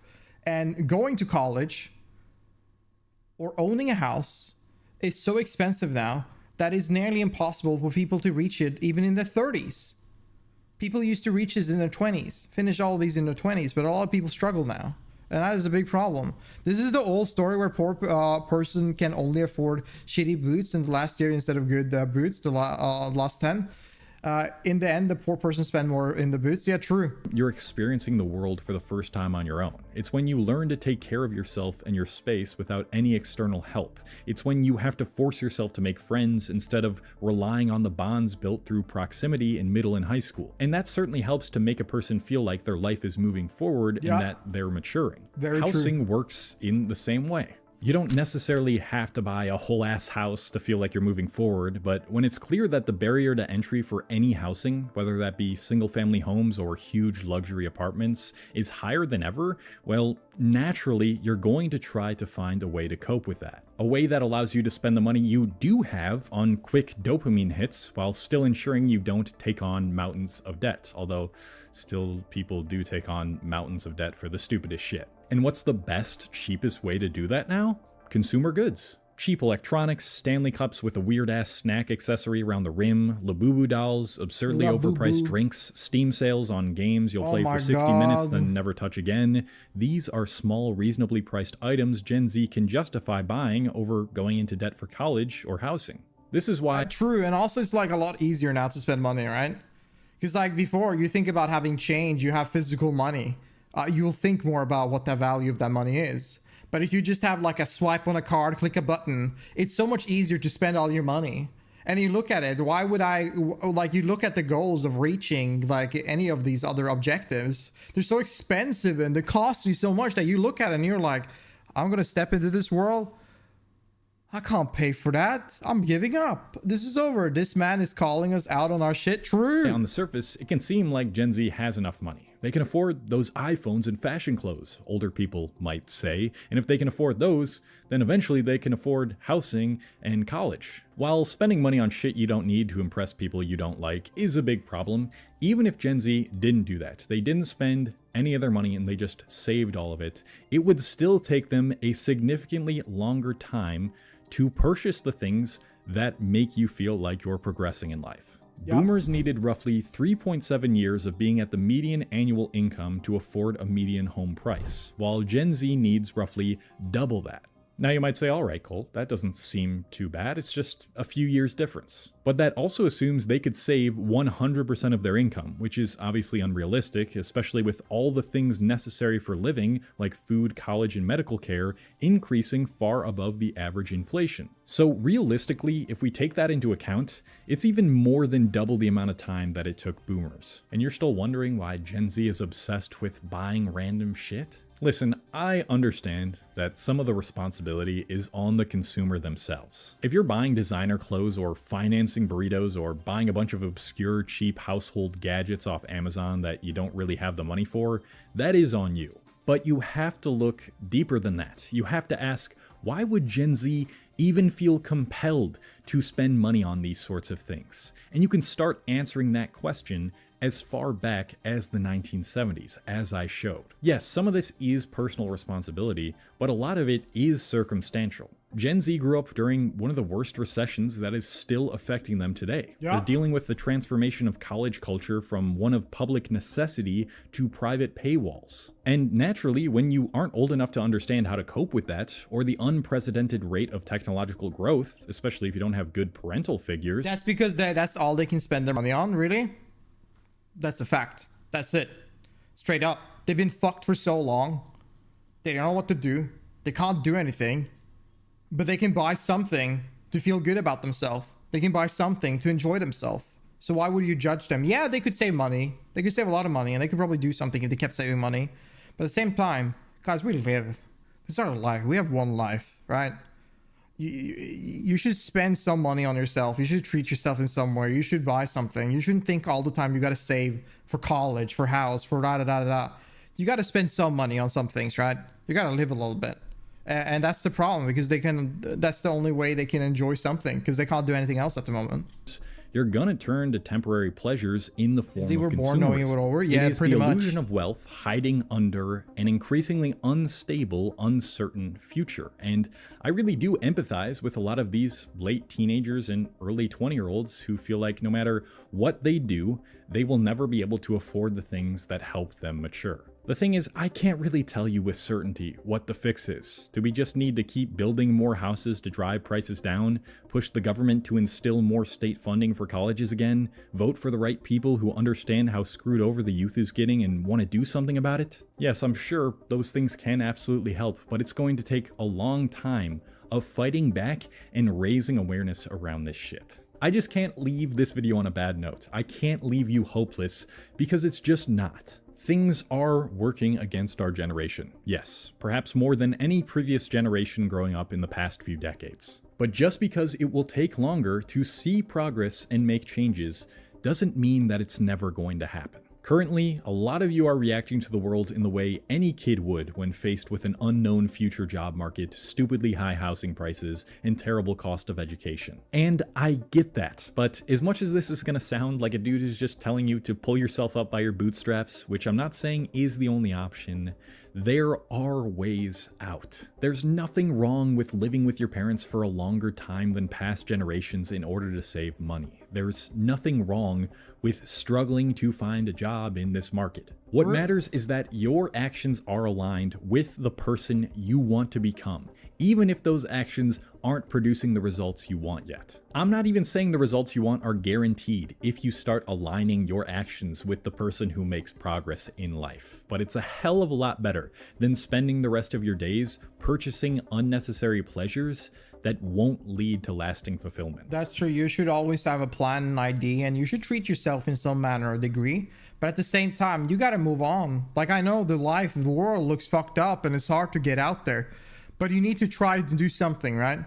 You gotta try a little bit, and you gotta try figuring out a plan and figuring out what you want to do. Because I'm telling you right now, you're gonna be bored with what you're doing for the rest of your life, right? You need to find something else that you can expand upon, so you can get out there in life. You don't need to reach these societal standards we've constructed, you don't. like graduating by this age or having a house or a wife or a husband by this. Don't compare yourself to other people. They don't matter in your life. Just do what you need to do. Age. But you should want to do things with your time that genuinely I get what he's saying, but I can't live with nothing or a decade in hopes of affording a home. That's not what he's actually saying. He's saying you are fine at buying stuff, but don't sit there and spend money 24/7. Try to save a little, try to figure something out. Do something just so you have a better, like a better opening in the future. That is the point. The thing is that it's so easy now to spend money. It is so easy to waste money, and it's so easy to put money into things that you don't need and that you're going to throw away in a minute. And that's the point, is that the world right now is definitely indulging this idea. It is pushing this idea. But for yourself, for your own sake, you should think a little bit sometimes about purchases.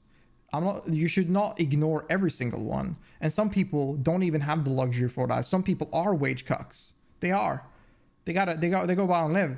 But hopefully, in some manners, you're able to support yourself and also save a little. Excite you that lead to you building your mental and physical fortitude. Join free clubs, get involved with volunteer work, go to a library and read a genre you've never read before, study an up-and-coming industry, start a personal project, gain relevant skills you enjoy. Whatever takes you farther away from the endless, dreadful hamster wheel of consumerism and closer to the version of you that realizes that life has a lot more possibilities than you initially thought. Fucking do that shit. Other than raising awareness or trying to make changes on a local level, there's not much else you can do. So go do that stuff. I agree with this video. If you like this video, you might enjoy my video about how AI is kind of ruining education. I also have a critical thinking masterclass that just came out on my website. There's a private Discord community. There's 16 lessons and 25 worksheets with that. If you're interested in critical thinking, debunking misinformation, making better decisions in your everyday life, and being more emotionally in control and regulated, you can check out that masterclass, which is linked in the description. Now I'm going. Goodbye. Hopefully I injected some hopium into you. This guy preached, man. I love this video. We might watch that other video of him. Like, I think he's so right in every remark right there. I think that mountain biking, yeah, for example, me, I'm instead of always going out and having drinks or hanging out and paying for a movie or paying for this or buying that, I go to the gym, right? I go hiking. I go play sports. I do some. I visit a lot of friends, right? The thing is that when you visit friends, there's often an easy way of spending money, though. But like I have a lot of things that doesn't require me to spend extra money, and it takes away the times. There are hobbies you can enter, and there's fields you can do that kind of fills up those empty days, those empty moments where you would waste your money on random bullshit or think you need this bullshit, but you don't. The problem is that we are living in a world where you're consuming. The way everything is designed to be consumed, reused, like used and thrown away. Things are not designed anymore to be reused. Things are not designed anymore to stay there for a while. Things are designed like the light bulb. It is designed to have a lifespan and be thrown away. And most things in the world, when it comes to shopping or any sort of food or whatever, any sort of things that you can spend money on, are having that in mind to try to work around your psychology. And it's definitely easy where we're not making that much money, we're not doing that great, and things are very expensive out there. Everything is expensive, and every product you can get is in that kind of regard. It is easy to start. It's easy to sit in a hole and not get any further. But yeah, like watching Twitch streamers. Yeah, you can watch Twitch streamers, watch series or something like that. But don't sub to 20 different form of live stream services. That's another way to waste money. But you tell me down below what you think. Like the video if you enjoy it, and I'll see you in the next one. Peace. That was a good video. A little bit slower, but I like the topic. Very, very good topic. I like that. I like that. I like that. Holy.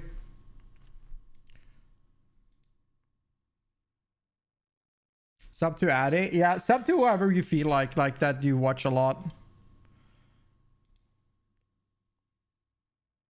Don't tell me about my streaming services. Dude, there's so many people have so many issues with them. They cost so much money, man. Cost so much money.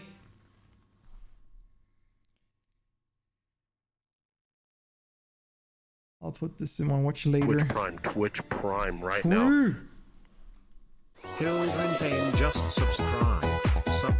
Thank you, Hildren, by the way, for the 21-year sub. I appreciate it, man. WW Hildren, thank you so much. Means a lot. Thank you, man. Oh my god. Jesus Christ.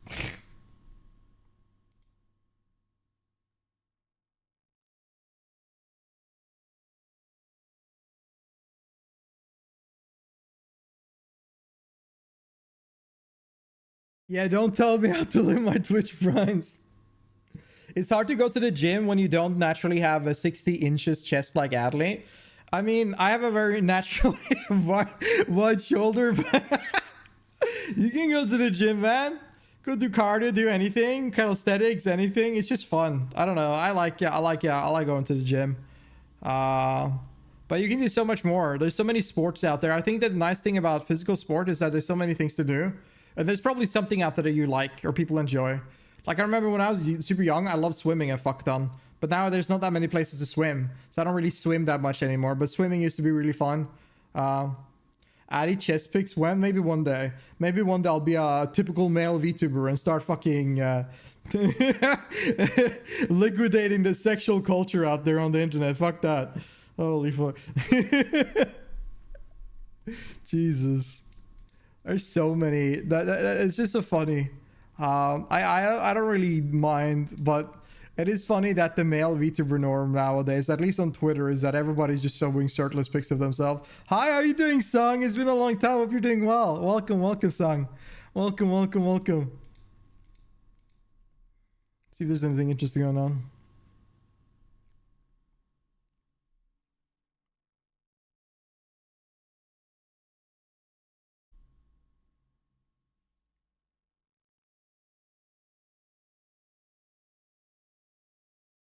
Worst mom on TikTok. The hell? Wait. I think I yeah,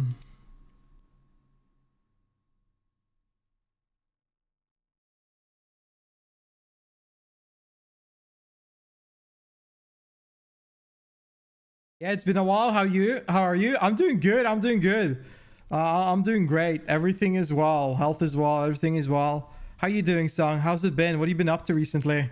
Welcome again. Ash Trevino?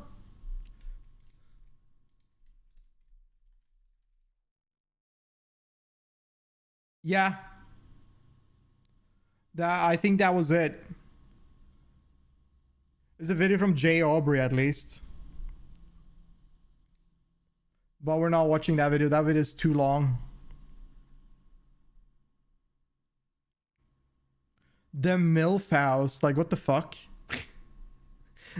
What the hell? Can you imagine calling yourself the MILF house?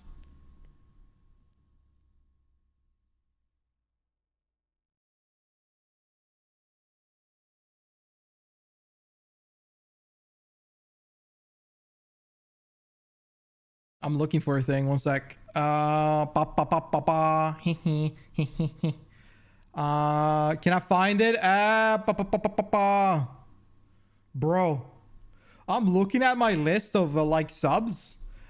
It's actually insane how many like VTubers, like VTuber channels are just like completely stopped making content through the air. Like a lot of them are just like giving up. Like they're not doing anything anymore. Kind of sad. I think that in many ways, I think a lot of VTubers just stopped like creating content. I think there's a lot of people just giving up on the space or moved on with their life, moved on to do other things.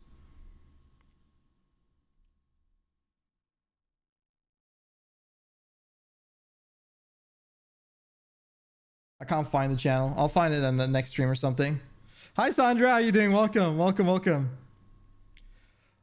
A lot of things happen, but I'm fine. Better, thank you for asking. I'm glad to hear that. I hope there wasn't like anything crazy and hope everything's going well now. Did you talk about Amazon firing the Twitch VTuber VTube hater mode? No, what is that? Twitch VTuber hater mod. What is this? Pippa slams Twitch after VTubing health staff fired. What?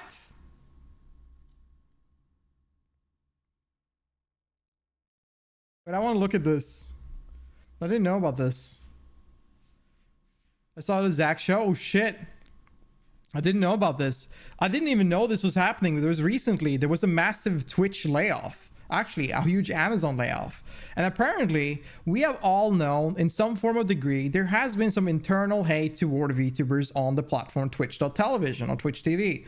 The thing is that what has happened seems to be that the guy that was hating on all these VTubers that are causing a lot of these issues, it seems that he's been fired. And Pippa is slamming the Twitch, slams Twitch after VTube hating staff fired. So I want to take a look at this and see what's going on. I've not been informed of this. This is funny. Okay, so it seems that we have a little bit of an update on the whole VTuber/Twitch thing which has been going on, and this time it seems like Pippa has actually been calling out this kind of stuff that has been going on, right? And this is all to do with one particular Twitch staff member who has been laid off from their job, and pretty much she made an entire video which got over 200,000 views, by the way, essentially talking about some of the issues that obviously their systems have caused, and especially caused to VTubers who have been affected by this. Now, this has been a very, very big problem for a while now. You've seen with many of the videos that I've covered that there has been Twitch fire guy who banned VTubers. Honestly, I just want to watch this video. I'm sorry, we're moving on. I want to watch I want to hear what Pippa has to say. I want to see this. Hello, I'm here to give my opinion on something that doesn't actually matter. Ex-Twitch exec slams Amazon for cutting 14,000 jobs in AI shift. Robots don't give a fuck. Twitch is facing another brutal round of layoffs as parent company Amazon slashes tens of thousands of corporate jobs amid a major pivot to artificial intelligence. Amazon confirmed plans to cut 14,000 corporate jobs this year, about 4% of its white-collar workforce, as part of a sweeping cost-cutting and restructuring effort. According to Reuters, the number could climb up to 30,000 as layoffs began on October 28th. So that's 2 days ago as of me recording this. The move is part of Amazon CEO Andy Jassy's strategy to trim bureaucracy and lean heavily into AI and automation. Jassy previously said artificial intelligence will play a central role in automating routine work, making some roles obsolete.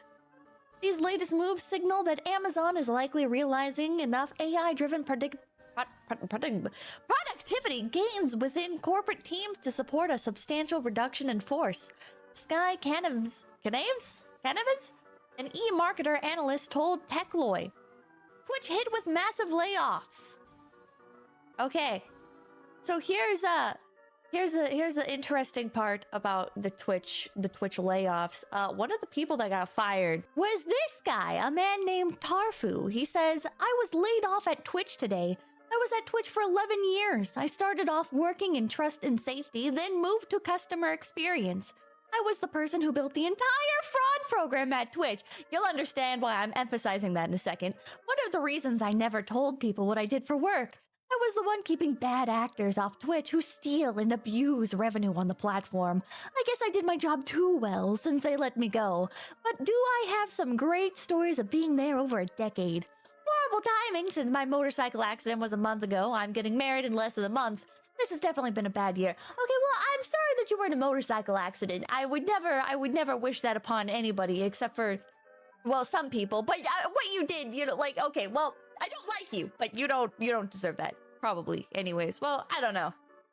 The jury's out on that. But anyways, do you remember how starting like a few years ago, a bunch of VTubers started getting banned for fraud? What? That was a crazy scenario. Oh my god. They were getting left and right struck. And one example of this actually was Mother V3, banned for engaging in quote-unquote fraudulent activity. She's a pretty sizable streamer, 314 average viewers, 421 peak. Not a bad one, I like her. Hard to imagine really engaging in fraud proper. You know, I mean, it's not to say that bigger streamers don't engage in fraudulent activity, but let's read about this a little bit. Let's read about this. Hold on. Oops, I accidentally popped out the tab. Okay, I'm an idiot. Don't worry about that. Let's move this back over here. Okay. Twitch has indefinitely banned English-speaking VTuber Mother V3, marking the first ban of her career. The news was first shared on by the verified ban tracker account, Streamer Bans. On December 20th, 2024, the VTuber later took to her X account to reveal the reason behind the suspension. The streamer shared a screenshot of the message sent by Twitch, which mentioned fraud as the reason behind the suspension. The message added, based on a review of your activity or content, we have issued a global suspension of your account. Due to the severe nature of this violation, or the fact that you have incurred multiple violations, your access to services are indefinitely restricted. So Mother V3 tweets, they said that the violation occurred in purchases, putting in an appeal right now. You know what's funny? Is this probably refers to people buying subscriptions. You know what's also funny? Is, so FaZe Connect, the company that I work for, okay, we're an established company, right? So this is not abnormal. We had some of our talents verified like by Twitch and had their revenue enabled early on. And even though the accounts were verified by Twitch, several members of FaZe Connect immediately had their accounts banned right after. You know why? Probably because people were buying subscriptions to these accounts that had not yet streamed, that had been verified by Twitch. So here's the thing is that, okay, I'm gonna yap a little bit, okay? First of all, this guy, oh man. Okay, so let me explain a little bit of back-end information. You have to verify personal information and tax documents with Twitch. You're not going by an emblem money or any sort of revenue without doing that. You need to do that, and Twitch has to like verify this information because this goes all to IRS and blah blah blah. These are legal things, right? So if you allow subscription to be made or bits donation to be made, you have already gone through this process of verification. Twitch know who you are. Twitch know exactly what is going on. So if there were a fraudulent situation, it would be a matter of that information be fake, that information not going like being correct, or the owner of this account is not exactly the one presented there, and the money's going somewhere else. But the fact is that these were real people that filled out their actual exact information. And the fact that we also have a moment here where there's not one individual that has had a problem where they have been mistargeted by a ban for fraudulent activities. There are multiple. As Pippa is saying, multiple individuals in FaZe Connect were hit. Whenever a VTuber is announced, they have already verified all of these things. They have done the back end. And when it's revealed, people go to their channel to support them before they've even shown themselves. So yeah, it can look kind of fishy for Twitch. It can for any platform. But this is your job in the end of the day to keep updated what's going on. There's one Google search and you will figure it out. One Twitter search and you will figure it out. It is clear that this individual has targeted VTubers.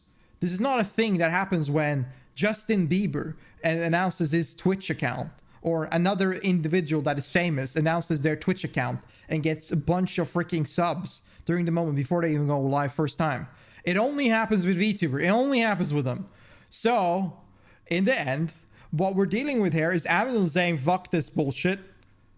These people are driven by emotion for the job. They are using emotion to cause their judgment. And that is a problem, and that causes issues, and AI does not have emotions, so we're going to replace them with them. So in some way, I say W. I say it's W to get rid of this dude. I think it sucks that a lot of people lose their job because of AI. I think so. I think it's sad. Like, we need more jobs. Like, we need more jobs. Like, straight up. But at the same time, like, man, fuck you, man. And they've been banned for fraudulent activity. And we see this happening to other VTuber agencies as well. So just sucks VTuber agency, their VTuber, Malfina, also getting banned for fraud before she even got to debut. Huh. Did you think I was done? Because I have more. Here's Aphrodite getting banned.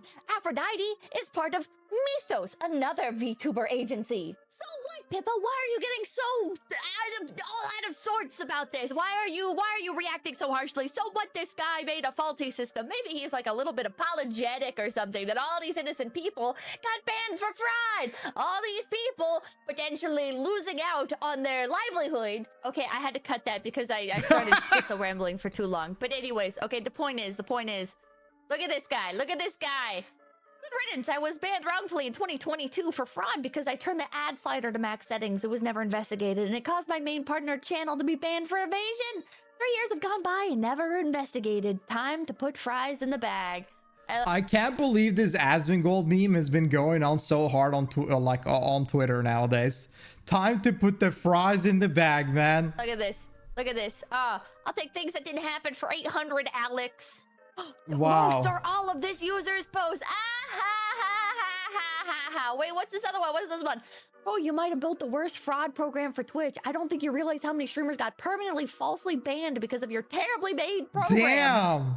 Oh, I realized, and not all were innocent. We just can't shame them and show the evidence. Data doesn't lie, but just like anything, there are false positives which we made good. And you made too many. Is that why it took several years for members of FaZe Connect to get unbanned? Even though there was no fraud? Like, you guys in the audience are just gonna have to take my word for this one. But I'm gonna lay my reputation out on the line here. I'm gonna say FaZe Connect has never committed fraud. Hopefully that doesn't age poorly. If we ever have committed fraud. Oh no. Let's go. It's like fucking 5 years in the future. We bring back this clip. Oh my God. Outside my knowledge. But I'm going to say with reasonable certainty that because so many VTubers got banned for fraud at around the same time, for around the same types of reasons, that FaZe Connect kinda just got cut. So forgive me for not being particularly sympathetic towards you, Tarfu, but you are a fucking asshole. And your system was fucking dog shit. Based. Well, there you go. There you have it.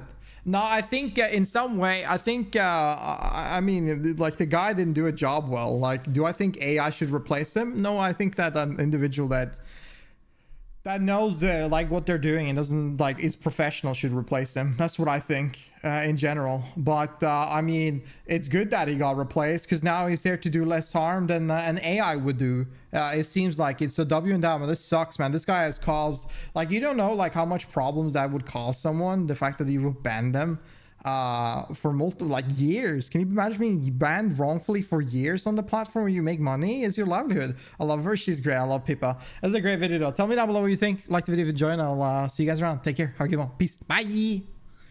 My God, man, that's crazy. I didn't know he got caught because I remember all of these scenarios and it looked so weird. It looked so weird. We always knew somebody there hated VTubers. We always knew. But look at that now. Look at that. Now there he is. See, the facts are facts. McDonald's to all those admins. Yeah, send it. They gotta work at the fast food joint now. Now they can't choose who they gotta serve, man. This is also equally Twitch staff for not monitoring the staff correctly. Yeah, it's a management issue as well. Adi, my wife is mad at me because I don't want to buy a Mercedes before the end of the year. Bro, you gotta tell her, man. You gotta stop spending my money, man. You gotta stop spending our money. No, wait, correct this. Our money. Let's save some and see what happens when you say save money. See what happens, because you know what will happen, man. I won't see you next year. It's over. I think you're dead. Lol, I got an ad right when you started answering. Bro is a millionaire. Put on the damn ad blocker. Jesus. Anyways, we'll be dead, yeah. Bro doesn't have a sub but talks about buying a Mercedes. Can you believe this, man? This is crazy. Got a 5090 and to tell her that it broke? Yeah, exactly. We have an 80k car already? Jesus Christ. Buy a toy car? Yeah. That is nuts, man. That is nuts, man.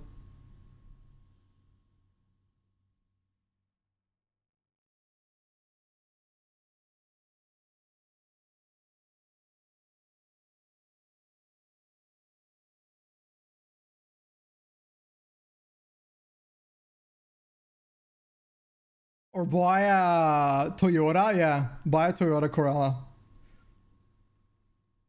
Buy a Mercedes, the Hot Wheels Mercedes. Why the fuck do you... Like, I could never deal with having, like, a super expensive car. Like, being constantly worried I would be damaged or something like that. Oh my god, I don't want that on my mind. I wouldn't want that on my mind. Get a hot Latina named Mercedes. I don't think his wife will be very happy about that one, Mad. I don't think she will be very happy about that. I think she might be pissed. I don't think he will be with us anymore after that. I told her I want to save money yesterday. She hasn't spoken to me since yesterday. You said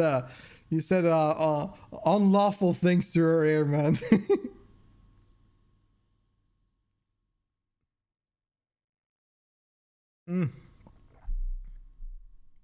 My god.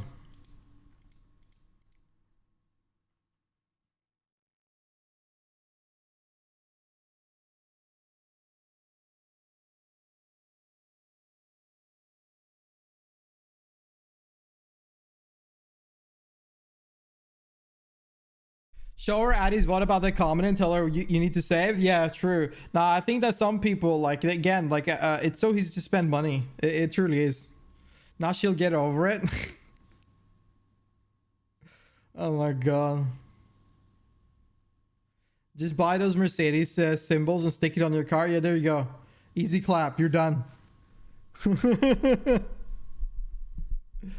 My god.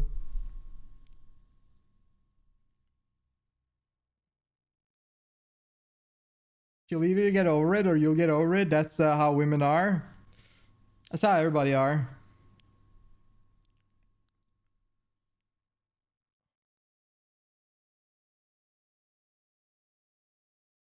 All right, guys. Man, I'm gonna be real. I didn't get enough sleep at all yesterday, man. And I've been squeezing this coffee like crazy for energy. I'm starting to feel like I'm like real tired. I'll be real with you. So I think I'm gonna call the stream there and chill out a little bit, take it easy, get some food. But I will be live tomorrow at the same time, and we're gonna do an album react and we're gonna review. So if you're interested in Kpop, you know, like, it's gonna be tomorrow. Anything else, we'll get back to more reacts and some games eventually. Like, this week is a little bit busy for me. but I think next week I'll have a little bit more time to squeeze in a few more streams, so we'll do a lot of gaming. But you guys, thank you so much for hanging out. Thank you for the subs, and thank you for everything. I hope you guys had fun. I had absolute blast. I appreciate y'all hanging out and coming by and vibing. I hope you enjoy the rest of your morning, evening, or afternoon where you are, and I'll see you guys tomorrow, or some of y'all. If you haven't yet joined the Discord, other than that, take care, everybody. Have fun, and I'll see you tomorrow. Peace out. Peace out, Girl Squad. Bye. Bye-bye.